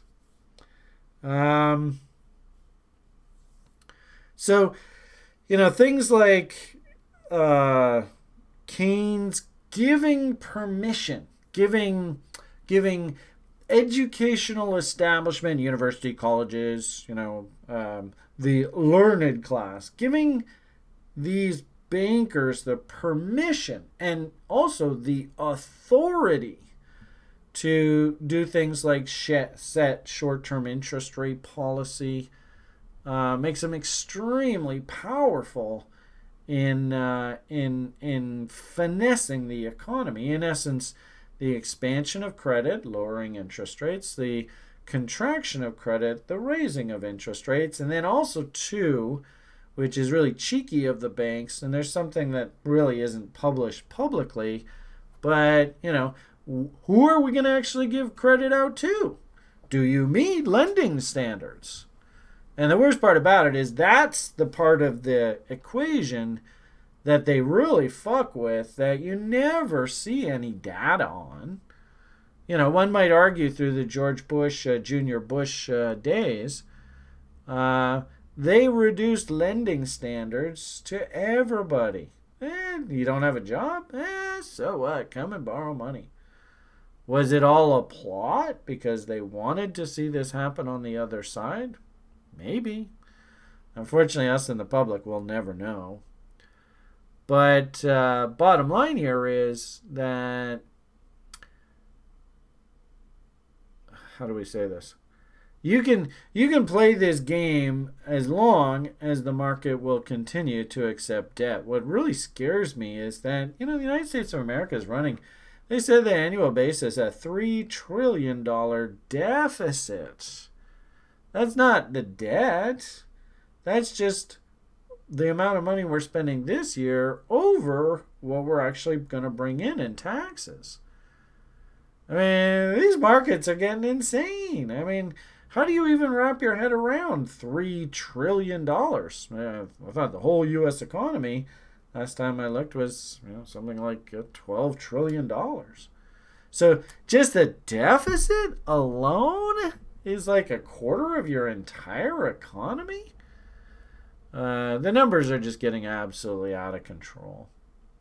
There you go. U.S. debt right now is $27 trillion. So that's now what, 2, maybe 3 times GDP? Buy Bitcoin. Well, okay. So the point that I would make about all of this is somebody asked me about yield curve.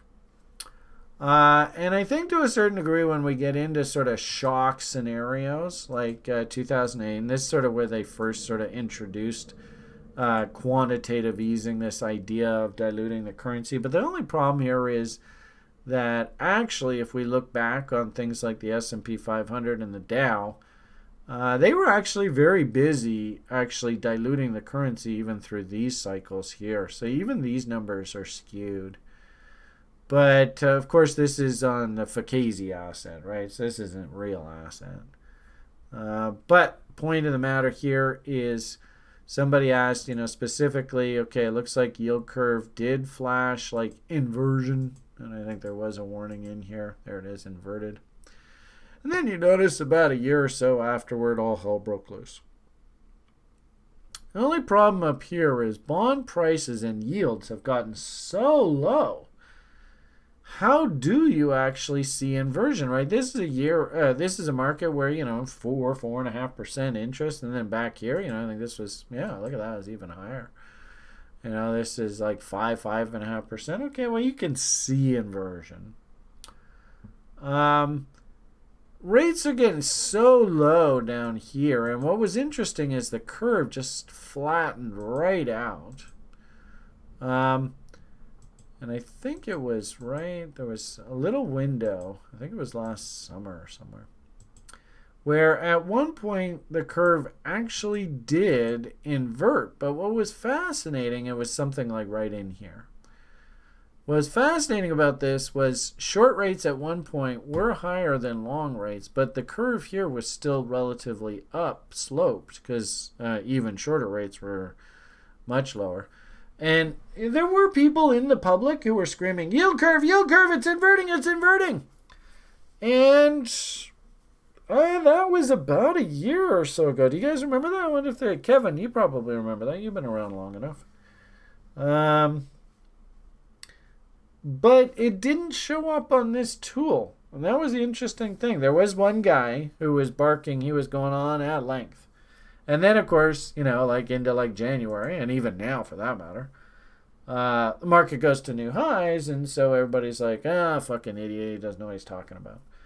But I think the more important thing here, and I think this is probably a good example, was you notice that even on this particular example, the inverted signal came in here, but notice that the stock market actually went higher following that. But, oh, Jesus, yeah, there were problems. So, same thing here. This was during Alan Greenspan's sort of tenure. And the dot-com boom. It just seems like yesterday to me, but I suppose some of you weren't even born when this happened. In this particular case, wow, now that is the most beautiful yield curve inversion. This is back when interest rates actually meant something. The problem in this world is it's all fugazi. What the fuck is the value of something? And I don't know whether this tool is actually even of any use whatsoever as long as we're sitting in one of these nutso just print your way out of the problems. As it stands right now, and really this is getting back to what I originally wanted to talk about with regard to this question. Remember, we said that this is a tool by this private institution to be able to control the economy. How do they do that? This Federal Reserve Board meets and regularly sets this number here over here. And they can set it to whatever they want. Like I said, when Alan Greenspan was like, oh, dot-commers, you're getting too excited. He had short-term interest rates all the way up here at like 5.5%, 6%. And sure enough, what ends up happening in this scenario is there's a certain part of the economy that is guaranteed to lose money. Because our whole financial system now, thanks to these people, I don't know whether it's a good idea or not, but basically the entire trend of my life has been deregulation and this mark-to-market accounting. So in essence, everybody is in the short-term debt game. You borrow on the long end of the curve, you lend out on the short end of the curve, difference is your profit margin. Conversely, banks, they lend out on the long end of the curve, they borrow from the Fed on the short end of the curve, difference is your profit margin. And they are constantly having to refinance that short-term paper. Zero-sum game. If I'm long $1 billion in bonds and I'm short $1 billion of bonds, what's my net liability? Zero. That's the world that we live in. So, in this scenario, back in early 2000, any company that was involved in the financial services industry was guaranteed to lose money. Is that market manipulation? Yes. Is it done intentionally? Yes. Is it done in the best interest of the country? I don't know. But, if you think of like the Great Depression, why did the Great Depression last as long as it did? A lot of people make the argument because the bank just would not stop tightening credit. So, the problem in this world is that the bankers have taken control of the actual number of dollars in the marketplace. All you cryptocurrency fans know, what is the big selling feature of Bitcoin? There is a very limited supply. So, interesting, like a few years ago when nobody was really thinking about QE and stuff like that, trying to explain this concept of why we concentrate on low share counts companies to invest in public equity, why you want to concentrate if you're going to invest in a commodity in something that is very, very low supply. Hopefully now you guys are actually seeing the rubber meet the road. But I'll tell you, as we head into this Jupiter, Saturn, Pluto conjunct event window, which is, I think, when they planned for all of this to happen, it is when humans are most fearful. I keep telling you guys that I don't think it's in anybody's best interest to get into the habit of predicting what's going to happen in this world, because frankly speaking, I've never seen anybody be able to do it accurately. Usually when people are saying the market's going to crash, market doesn't crash. Usually when people are saying moon, everything's fine, the market crashes. So to try and predict exactly what the outcome, I could guarantee you nobody heading into 2000 expected this shit. Nobody. Actually, that's not probably accurate. I'm sure there was one or two Twitter guys that predicted all this. So, what did I want to show you? I guess that would be this image. So, unfortunately, when looking at the yield curve, what's happening here? I think that we're in this funny situation of this COVID kind of environment. They're just printing money now, and we're not even thinking economics. So in that kind of environment, like, why are stock prices getting bid up here? I think it's just purely, look at the Fed went in and guaranteed the bottom of the market, so there's no risk. And then of course, time passes, and then people see prices going up. They're sitting on their bar stools, and they're like, well, fuck, stocks are just going up. I gotta buy. And they start coming in. Of course, in the short term, when that gets too heavy, they get flushed out. But in essence, it's basically that story. So once the market actually gets a half decent head of momentum behind it, well, away we go. You want to look for tops? Well, everybody knows exactly what to look for momentum-wise. As soon as that sort of dissipates, then, hey, we're probably going to have to correct, right? Cool your jets, all that kind of talk. But from a yield curve perspective, I think there's just one simple message that you have to take away from this. And let's see if you guys can play connect the dots. I don't know if the person who asked this question is here, but if you are, I'd love to hear you chime in. But let's see if you can all play connect the dots here. Looking at this image, is the financial services industry guaranteed to make a profit or guaranteed to make a loss right now?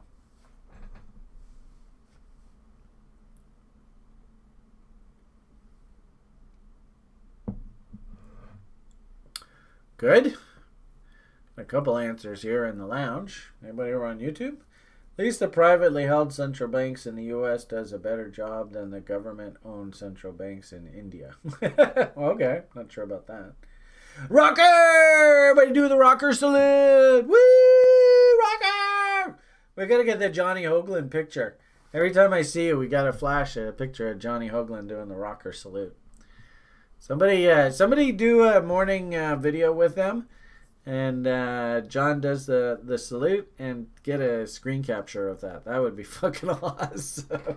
And every time I see you, I gotta post good old Hoag's picture. That'd be great.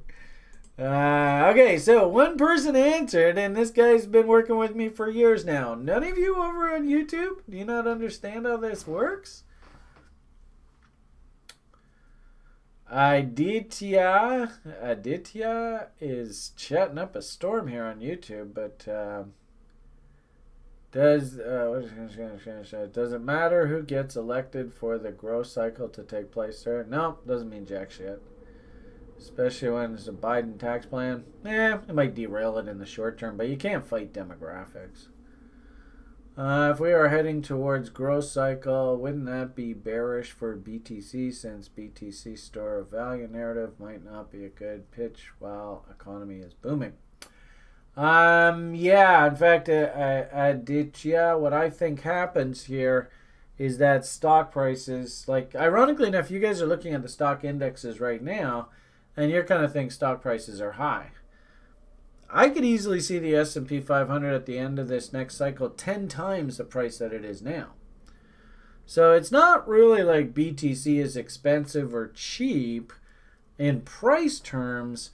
It's what is BTC's price relative as a hard asset proxy relative to a soft asset proxy like stocks, like the S&P 500. Now, somebody do me a favor while I'm blabbing away here. Pull up a chart of the NASDAQ on 1980. What price was the NASDAQ in 1980? Because in essence, we're basically the same place on the growth curve. What price did the NASDAQ hit into the 2000 greed cycle apex. I think you're going to be quite shocked at the percentage move. And remember, what century is the NASDAQ for? Everybody remember that commercial? NASDAQ, the stock market for something, something, something. All right, so to answer 10 times, probably with money printing, it's probably fucking 100 times. But I definitely think on real terms, it'll be 10 times. But in like fiat currency terms, oh god.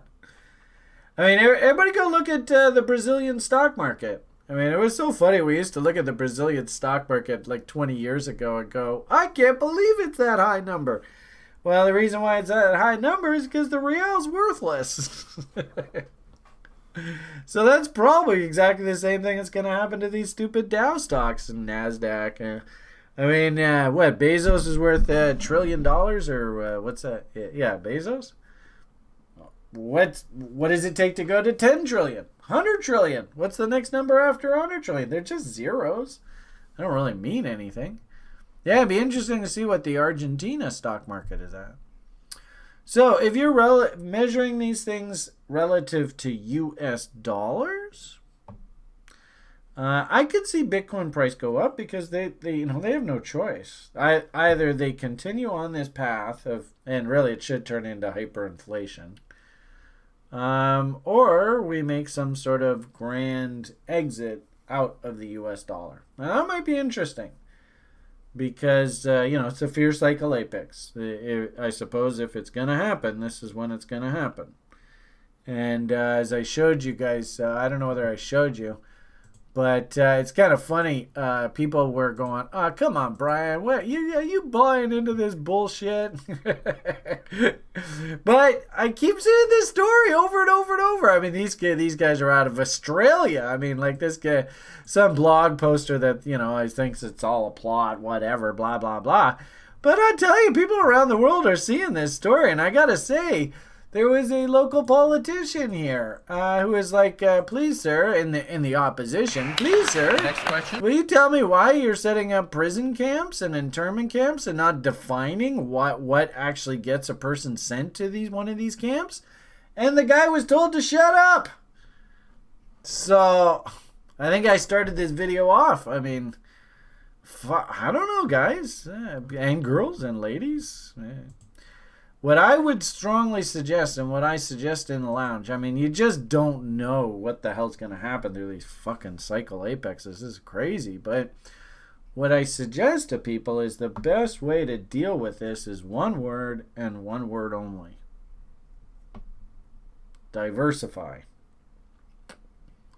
Don't get caught holding only German marks in 1929, or I guess what, 1931, 32. Don't get caught holding U.S. Confederate bonds in 1865. It's really that simple. There you go. Yeah, Bezos can't hold a candle to the people really running the bus here, right? And that's the thing, right? Yeah, I mean, Bezos, he could go up 100x, right? And still, he's not even invited to their dinner table. All right, so hopefully I answered that question about the yield curve. Bottom line here, yield curve itself is not telling us that the financial services industry is in threat of losing money. If anything, in this current environment, I think the central bankers are like, oh, fuck, I don't know what's going to happen with this sickness stuff. It's even beyond the Rothschilds' control. I think they fully know that there was going to be some sort of nutso-insano event through this year. What actually brings the United States down as a hegemony proxy in this world? I think there is a realistic alternative to the U.S. hegemony system. And I just don't think that exists yet. You can love China all you want, but I'll tell you, if I was running a billion-dollar business, there is no fucking way I would go and park, say, $50 million in accounts receivables that I have to pay my taxes, to pay my employees' salaries, to pay benefits, whatever. There's no fucking way I'm going to go and give it to Vladimir Putin or Winnie the Pooh to look after. There's no way I'm going to do it. It's just not going to happen. It's just too damn risky. So, at the end of the day, the reason why the United States is still in control is because I think people believe in the system. It still works. And it's reliable and it's relatively safe. And there are relative guarantees.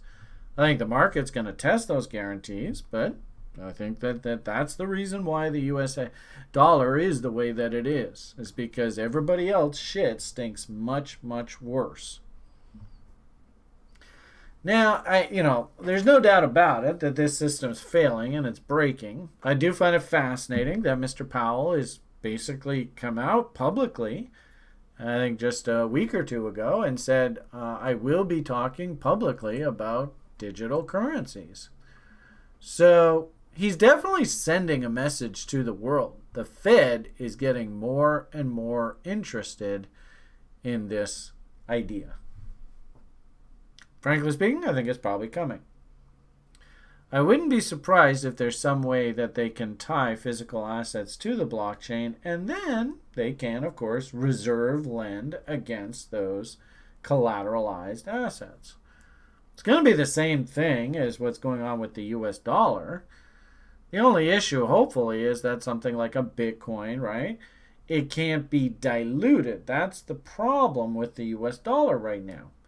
I mean, what should have happened was the US bond market should have collapsed. Interest rates should have gone up appreciably. The United States of America should have gone through a Great Depression and the entire system reset, like I've shown you repeatedly. Ironically, Herbert Hoover, of course, labeled the worst villain in U.S. history, was actually the only guy who actually had it right. The only problem is, as a democratically elected politician, you can't get a job if people are out of work. Just not going to happen. So, it seems logical to me that Bitcoin and I think Bitcoin for sure is definitely going to survive through all this. It'd be really interesting to see. I think I even heard somebody over there on YouTube saying that one of the Trump cronies is calling for regulation of cryptocurrencies. Ironically enough, you might actually find, you can't write history. You just can't. So you might find that Trump wins. Half of the reason why Bitcoin was as sanguine as it was because all his cronies are shitting on it, right? Because they don't want to lose their franchise. You might find that the Democrats win, and of course I'm all worried about that. What's her name? Maxine Waters. But, maybe they're friendly and goddamn Bitcoin takes off like a rocket. I wouldn't get into the habit of predicting the future. What I will say is that Bitcoin has a lot of great selling features. Low supply.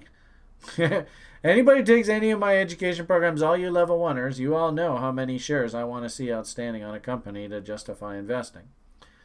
And actually it's so cool because I was telling you earlier, these little screens that we built here that we're going to share with the community and stuff, we build screens that just say, look, you're not even allowed to look at stocks that have more, in this case, this is 50 million shares out. But ideally, I want to look at names that have like 20 to 30 million out.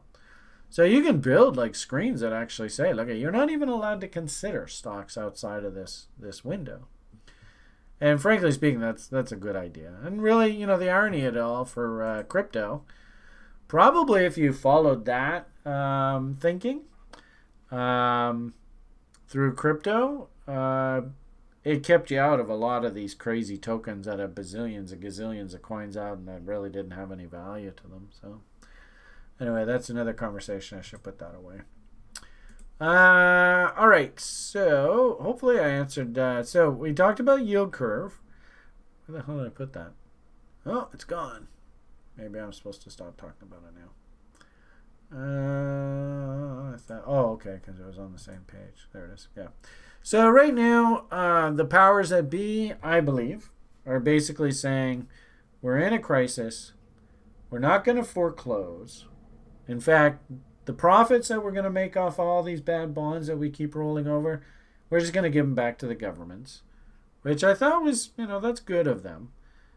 I think in essence, the bankers themselves, they don't do very well through this. They're getting like no interest. I mean, they're doing pretty well on the long end. What really pisses me off is, obviously interest rates are low, but how are credit card interest rates these days? Have they moved much? Why? I mean, that's not really fair. Why aren't they lowering those interest rates along with the rest of the interest rate yield curve? So this is it's to a certain degree, this is not actually even the real market. This is the corporate market that we're looking at. Most of us in the public would never see these rates. But the point here is anybody that's in the financial services industry, they're not going to make a huge profit, but they are guaranteed to make a profit. And you'll notice that they do this after the market breaks. So, through here, wait, you're not making any profits. Fuck you. Why does a recession happen? Well, it's because a lot of people are not making any money. That's the definition of recession. And then they're not making profits. Actually, they're even losing money. Well, better lay off those new kids we just hired down in the mailroom. And it feeds on itself. So market breaks, central bank has got what they want, right? Everybody's, oh yeah, we hate the central banks. And lo and behold, they take the curve now back, so the financial services industry is guaranteed to make money. So what does the market do in the face of that? Well, if you're guaranteed to make money, odds are over time your stock price is going to go up. Does that make sense? Hope so. Same thing. Market gets real frothy. Bankers decide they want to pull the plug. It's so sad. They got all the poor people in society all going and borrowing money when they had no business whatsoever to be borrowing money. Pull the plug. In this case, it wasn't interest rate related. It was everything about the unwinding of this horribly corrupt administration through this window here. I know you guys are going to hate me for saying that, but I think the whole fucking 9/11 thing was all planned. They pulled the plug and they got the fuck out. And we're living in this post fucking, I would argue that the baby boomers actually made the official transition out of the economy on this event. And now we are living in this crazy new world where nothing's really guaranteed. The only guarantee you have right now is they just keep buying the bullshit.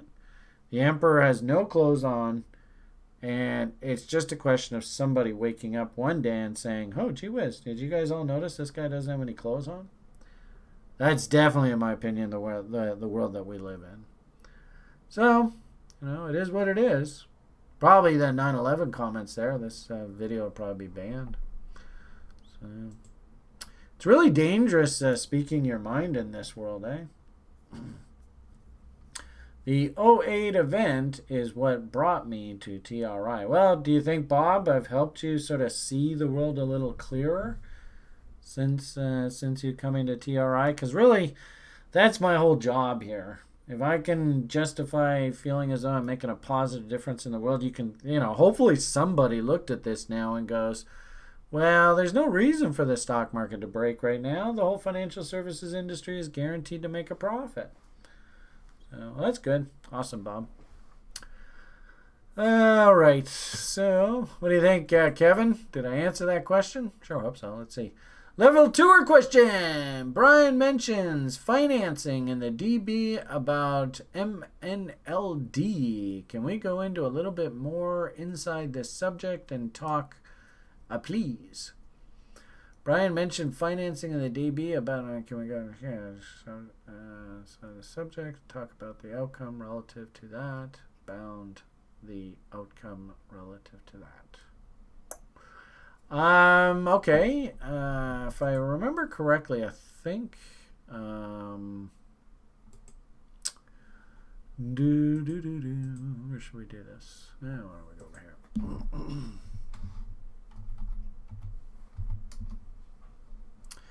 Yeah, this is stock I went and bought recently. I mean, everybody should look at this and go, well, I can see why that Beamish guy's interested. Does that... Hey, Johnny Salmon! Would love to get a Johnny Salmon report from you one of these days, sir. Hope you're doing well down under there. You think we gonna have some flash crash to do some washing before or short after the election?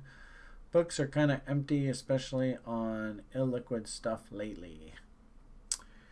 Are you talking about stock market? Are you talking about crypto market? I don't know.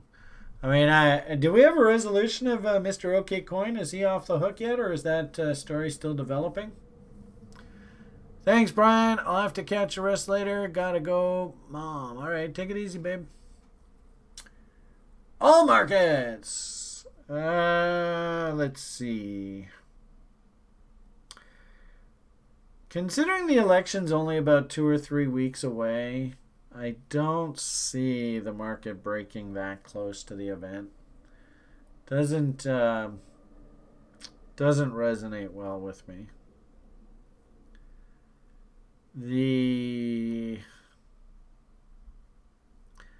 Unfortunately, the reason why the market broke there last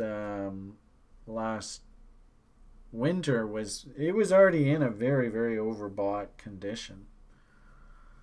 And it was just really a question of time. When was the damn thing going to roll over? So that happened. Now we're in the aftermath. Fed's guaranteed the market. We have a health crisis now. So it would seem logical to me that it's not going to be a money issue that's going to drive this. It's a health issue that's going to drive this.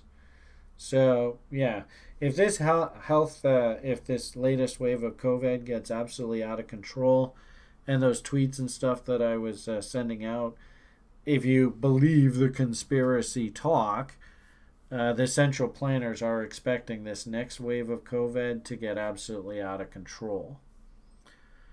I don't actually see that happening. I do like the idea that governments, this is the way government acts. Governments are incredibly slow. They may come and shut me down, but they'll do it 6-8 months from now.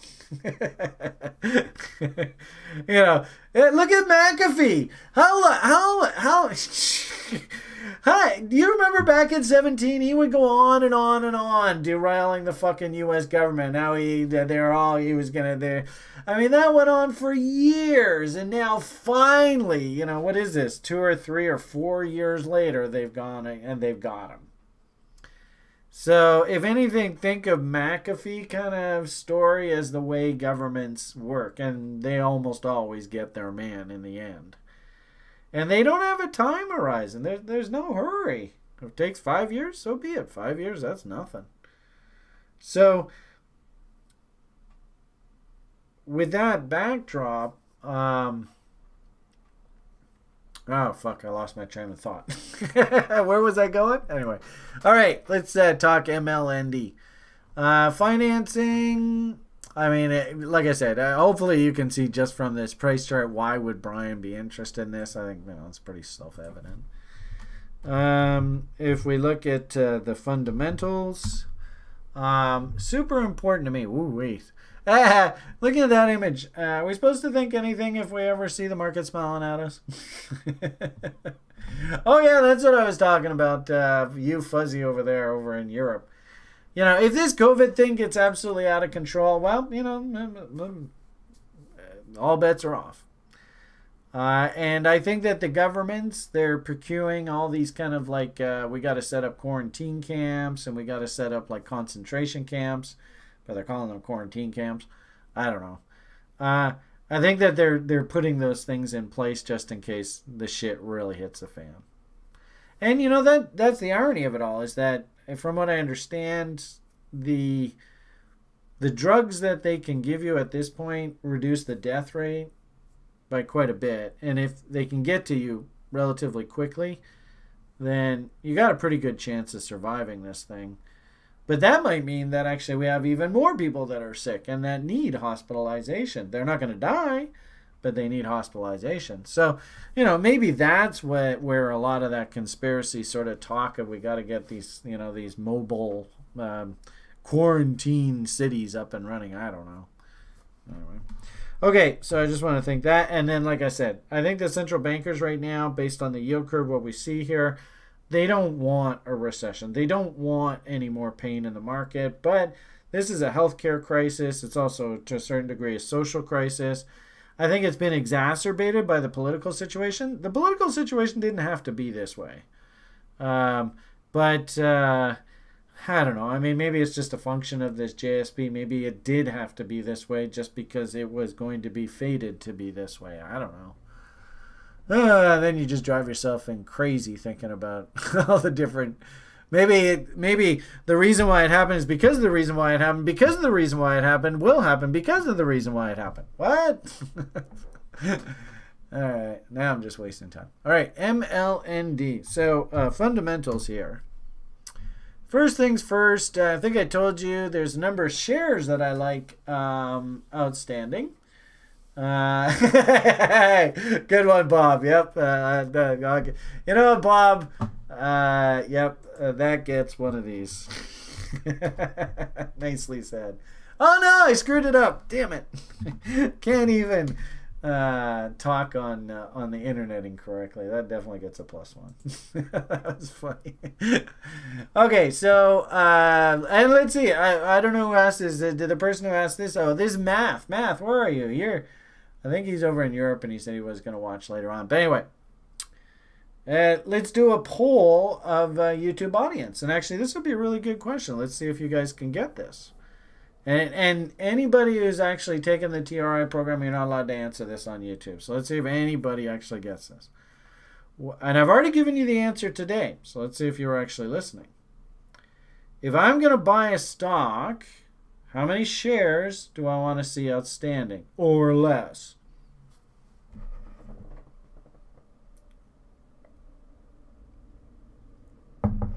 Wow. Oh, it's already 1 o'clock. Oh, I gotta wind this up. All right, well, we'll do this quickly. Come on, quick, answer, damn it! I gotta get going here. Somebody. How many people are over there? I haven't even looked at the stats. Hey, there you go. Yeah, that's getting better. Good. All right, so people are listening. 66 people there, and we're gonna say, just in sassy fashion, like us on Facey. Hit the like button, subscribe, tweet us out to your buddies, and don't do drugs. Nah, just kidding. I love Sassy. All right, there we go. Good. All right, so some people are listening. But I think a couple of you guys are students, so you cheated. Bob. Bob, you're here, aren't you? Anyway. So, whoever asked this question, does this stock meet that kind of window? 19 million shares out. Would Brian be interested in a stock that has 19 million shares out? How many Bitcoins are outstanding? Is that around the same number? Look at that, I got a bling on my phone on that event saying, get your ass going. You got to get over to Liam. So anyway, point of the matter here is a very friendly share count. Now, you also notice too that they're kind of spending a bit of money here, right? I mean, these guys, that must be a lot of hookers and blow. So they're having fun over there at Melendo Therapeutics. I'm sure they're spending it on appropriate things. But you have to understand biotech, all that kind of stuff, very, very expensive. This stuff cost a fortune to develop. So that makes sense. But because, and you also see too, well, they're expected to lose money next quarter. Well, how are they going to pay for that? They don't have any cash. Uh-oh. So what do you do? Now, if you have relatively few shares outstanding, you can always use your company's stock as basically equity. In essence, you can say to prospective shareholders, look, you want to come on board? 10 million shares? Well, we'll give you a third of the company. We need a whack of cash to keep us going. And a lot of firms will do that.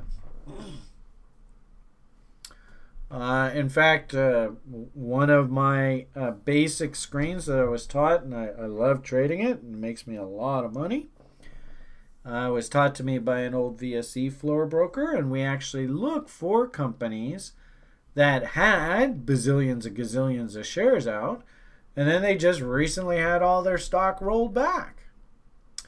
And it happens all the time, right? Companies dilute their stock, just like you're seeing the U.S. government and this Federal Reserve is diluting its currency. Exact same thing, and at some point, the market just won't, they just won't accept any more paper. They're just like, that's it. You have too much stock out. Sorry. We're just not going to financing you anymore. At that point, the company's dead. There's just nothing they can do. And if they don't have any cash, they're screwed, right? So we actually look for those events where companies are screwed, they got too much stock back, and they have to roll the stock back. And ironically enough, usually when they roll these stocks back, they roll them back to 10 to 20 million shares out. So if they have like 100 million out, it'll be like a 10 for 1 rollback. They got 300 million out. I saw one recently. It was like a 40 to 1 rollback. Boom. So if I'm interested in investing, I want to invest after the destruction. You can see it looks like, oh, look, this one, they did one 15 for 1 rollback. So there you go, right? This, and unfortunately, all the public, they buy in here. They roll the stock back here after all those shareholders are absolutely destroyed. All right, so all those old shareholders are destroyed now. We got relatively low amount of shares out now. Brian, the cheap ass, is willing to start stepping in and taking a look at the idea. So if they need to raise money, what they'll probably do is go to Wall Street and say, hey, look, we don't have much stock out now. Would you like to invest in our company? And Wall Street goes, okay, that looks good. Not much stock out. So that means that if they pump the stock to their customers, since there's not a lot of stock out, it's not like they're going to run into a whole bunch of selling pressure. So they go, okay, we'll take the paper. And they start to shill it to their customers. Because remember, Wall Street is nothing more than just a middleman. And, you know, this is the whole Wyckovian markup process. You want to understand how capitalism works? Think of this as the basement. I don't know whether I'm going to spell this correct or not. Probably not. But what does capitalism actually look like? Well, I mean, capitalism is nothing more than this image, right? Do you see that image there? Oops. If I can get the damn image. Oh, there it is. So in essence, they roll the stock back. They go through accumulation. Not much stock out. They shill a bunch of shares to raise some money so that they can build whatever the hell it is that they're building. And then Wall Street shills it to their customers, right? And, you know, the customers see the stock price going up in the marketplace, and they tell 2 friends, and so on, and so on, and so on. So I hope that helps explain how, in essence, like this company right now, technically speaking, love it. And of course, they killed the old shareholders. They're in a position now where they can go to Wall Street and say, hey, we'll exchange you some stock in our company for money if you want to go and build something. And of course, with that money, I mean, hopefully, with the money, they go out and, hey, look at that, we reinvented the wheel, and woohoo, up goes the stock. So my feeling is right now, and of course, I'm a technician. And really, the point here, what's that say? Every time with his capitalism nonsense. We get it, comrade. What? Did I say something wrong? What did I say wrong? All right, so now I'm totally derailed. All right, so point here is as a technician, of course, I'm looking for some of the signs that, hey, maybe this thing stopped going down and it's starting to gonna head back up, because keep in mind, wow, that thing's fallen an awful long way. One of the signs that I like to look for is when I see W's in price action. So we got a W there. I think I had said I would be more than happy to step in on the buy side here, and if the company has trouble because there's relatively low share count, they can go to Wall Street and they can shill stock of the company to Wall Street, and Wall Street be relatively receptive. I don't know what's happened here, but I get the impression, I haven't done any recent news. Let's see, I have that on there. That kills me. So somebody's calling me a commie now? Actually, I haven't been called a commie in a while. Commie! You're such a commie. Where did I have that? I don't think actually I downloaded it, did I? Oh, yeah. Isn't that funny? Yeah, I thought I had it here. Maybe I closed it. Let's try that again. I must have closed it. The commie closed it. That's his problem. MLND? Is that what it was? All right. So let's see what we got here. Announced initiation of first in-human clinical trials. Whoa! So, they might need some money for that. Sounds to me like they still got some money, and they're getting going, but they might need money. I mean, if you want to do a little bit more due diligence, and it's kind of funny. One day in a Daily Brief broadcast, I was like, man, let's just call this company up and talk to them. Let's see what the hell they're what they're doing. Let's talk to somebody. And everybody's like, oh my God, he's actually going to call somebody? Holy shit. Which I thought was hilarious. But here's a company. Let's get to know them a little bit. Right? And look at that. And almost always these guys, right, they have an investor relations because they want your money, right? They want you to invest. So there's no reason why you can't just, usually they have an investor relations department. Looks like the corporate headquarters are in Ann Arbor. And they probably have an investor relations contact. I don't know where they are.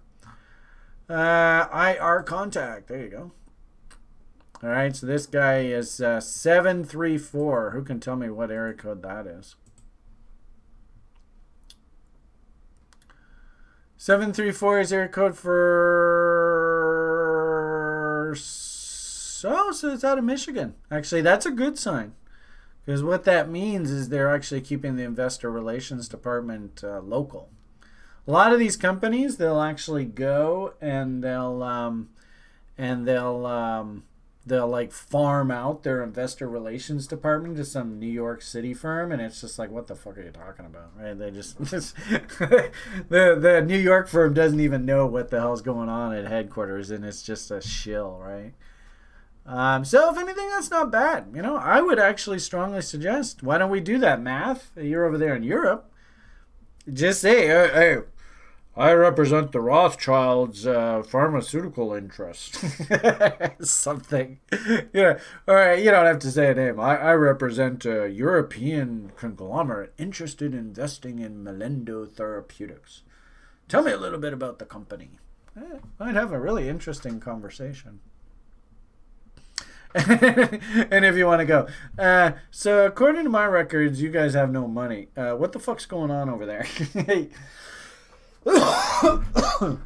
And then you could even say, I see that you're doing clinical trials, and yet you have no cash. How are you paying for these clinical trials? Stuff like that. It'll get the conversation going, and you'll probably get a pretty good idea of what they're up to. Brian. I mean, I look at a price chart, and I've done my FA. Company meets my basic screen criteria. You see how high the stock used to be. Turns out that they've got some product in the pipeline that's obviously got the market's attention. Am I going to really quibble too much? I mean, I'm the type of guy, I'll just go and buy it. Fuck, go grab 500 shares and let's just see what happens. So, all right. Hopefully, Matt, that answers your question. It is a very good question. Perfectly legit. So maybe PM me after. I think you're going to watch it tomorrow, you said. Okay. I think I spoke about Bitcoin to begin with today, didn't I? Talked a little bit about potential bots. So I don't think we need to go into too much more convo. I mean, if you're going to ask me what I'm thinking about the coin, I'm thinking I've got one low, maybe I've got a second low, although that was that funny pivot stop run nonsense, eh? I'd love to see a nice little pullback here, considering the basically non-volume. I can't really consider this rally here very real. And I'd just like to see a bit more consolidation. Range is pretty tight. It's only about a $300 trading range, so that's kind of cool. So, and also too, there was some really weird messages like from currency traders saying that through the weekend there's some sort of big currency reset going on with LIBOR shit. So we might see some wranglings around that. Check the daily brief recap videos. You want to see if anything big happened tomorrow. And Ethereum, not really excited about one way or the other here. Kind of drifting in no man's land. Should we get rallies back up top here, I'll go and buy the put options that I talked about, maybe like June. So I might seriously look at that. And same thing on Bitcoin. If we can get it, I mean, not here in the, but if we get a nice little, and actually this is actually developing pretty nicely here. That's not a bad looking M top. Remember I showed you that earlier. That M's there. Any kind of exploration up top here, I'm going to be looking at those options, see if they make sense TRISOF wise, but there was nothing to do just yet. As for altcoins, I get the impression they're kind of parked. Through the summer it was all, we had kind of conjectured back through the spring what was the rally, what was the market going to look like. And we had just called them Moon Boys up in here. We didn't really know what the story was that was going to actually launch it. So I think if anything, we found out through the summer this thing called DeFi. So if that inertia is going to continue, then obviously you're going to want to see these DeFi names and these DeFi indexes turn back up.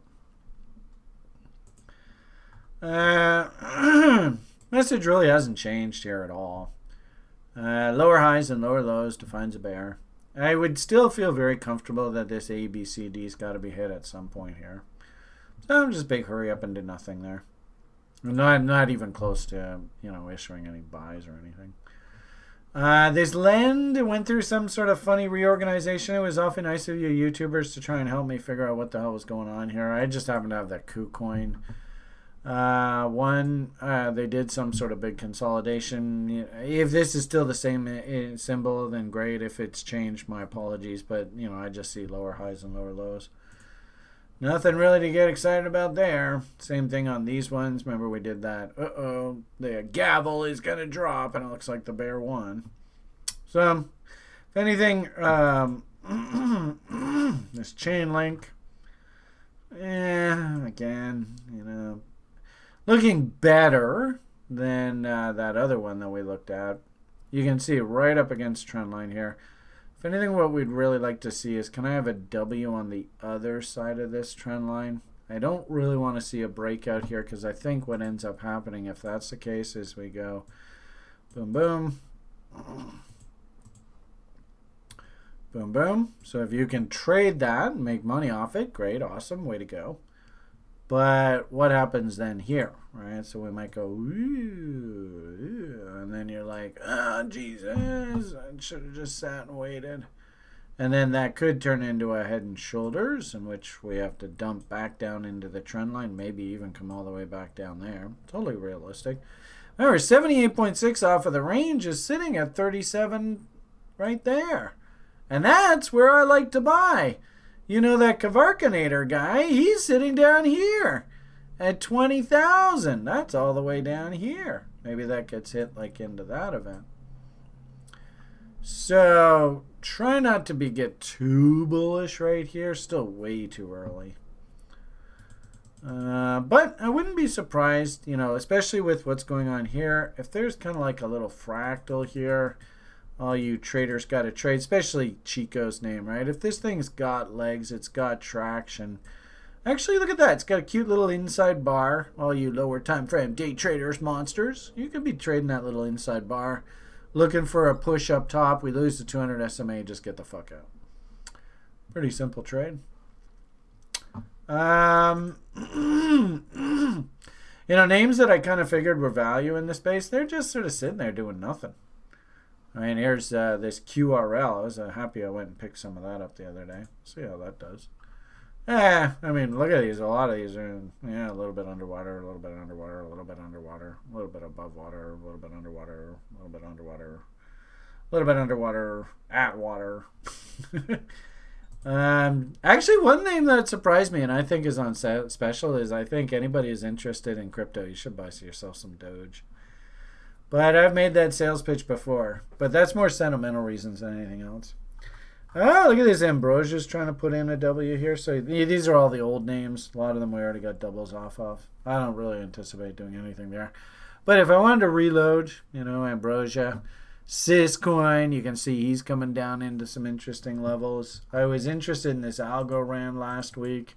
He's starting to come down into some interesting levels at or below reload zones. We can start getting interested. Stratus, same thing, finally coming down. BitTube, actually, I'd keep a real close eye. I think this BitTube bit looks really interesting in here. So, you gotta let the W's come in. Can't push a chain in this business. Also, too, remember, this is like tax loss selling season. This will go on now, really, for the next couple months.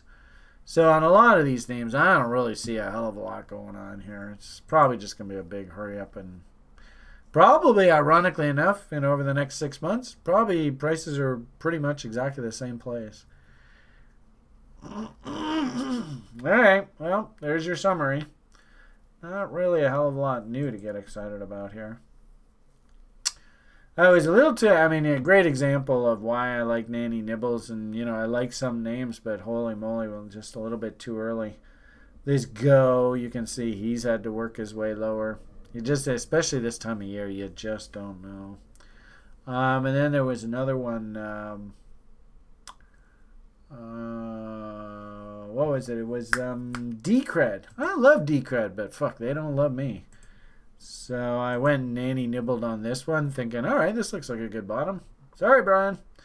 And the funny thing about this is there's a lot of guys in the space, if you want to set yourself up to do this, they would say, well, Brian, there's the horizontal support and resistance. There's the level you should be watching for, right? And hindsight's being 20/20, usually happens. Right? And look how much further this thing still could go. Oops. So we might see this thing still work its way a bit lower. A little disappointed in Decred. But anyway, there's one reason why I like Nanny Nibbles.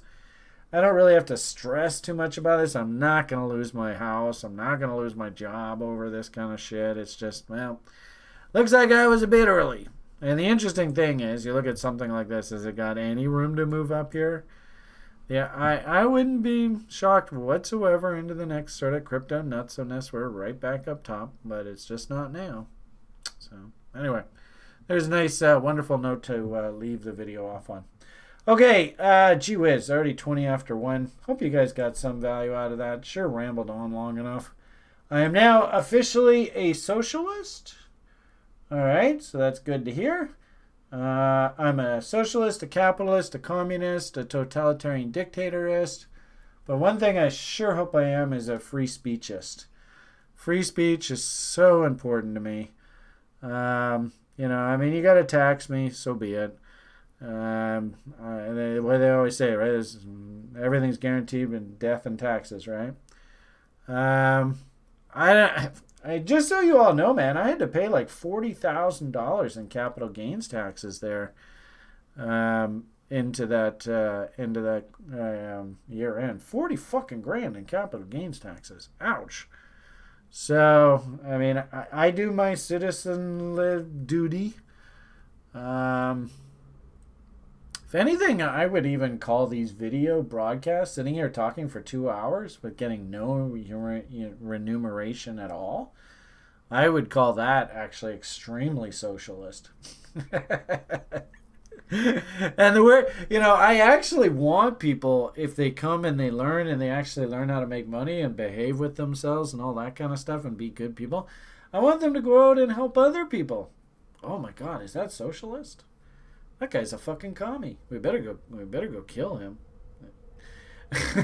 We actually made a joke on the site that if we're really lucky, especially with those tools that I'm building that we're just going to give out for free, that have like TRI stuff embedded in this, if we're really lucky and the amount of people that we are affecting, like Mr. Joshua McGowan, I think Mr. Joshua McGowan here, if I disappeared here today, I think his knowledge alone will reverberate through the universe.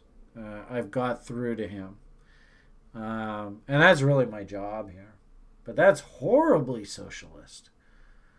I mean, do I ask of anything of Joshua? The only thing I ask of him is, can he just pass along the message? Can he just, spread the word? So, there you go. Take that. I'm a socialist. Socialism for the win. By all means, students, everybody is humming right along. I'm actually super impressed with the school term.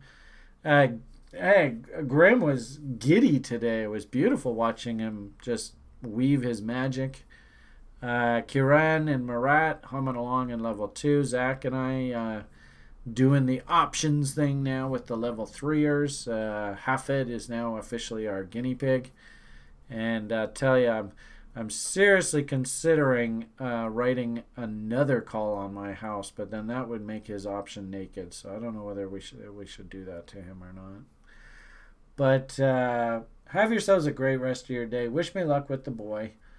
PMA for the win. Doing JoJo's work here as best as I can. Try and, deal with my craziness through this Jupiter-Saturn conjunct, as I will try and be empathetic to as many people around me, understanding that we're all as humans, we're all under an immense amount of stress right now, and strain, and maybe just a little bit of compassion right now is really the best thing we can do. Okay, everybody, have yourselves a great rest of your day. PMA for the win. All the best, and bye.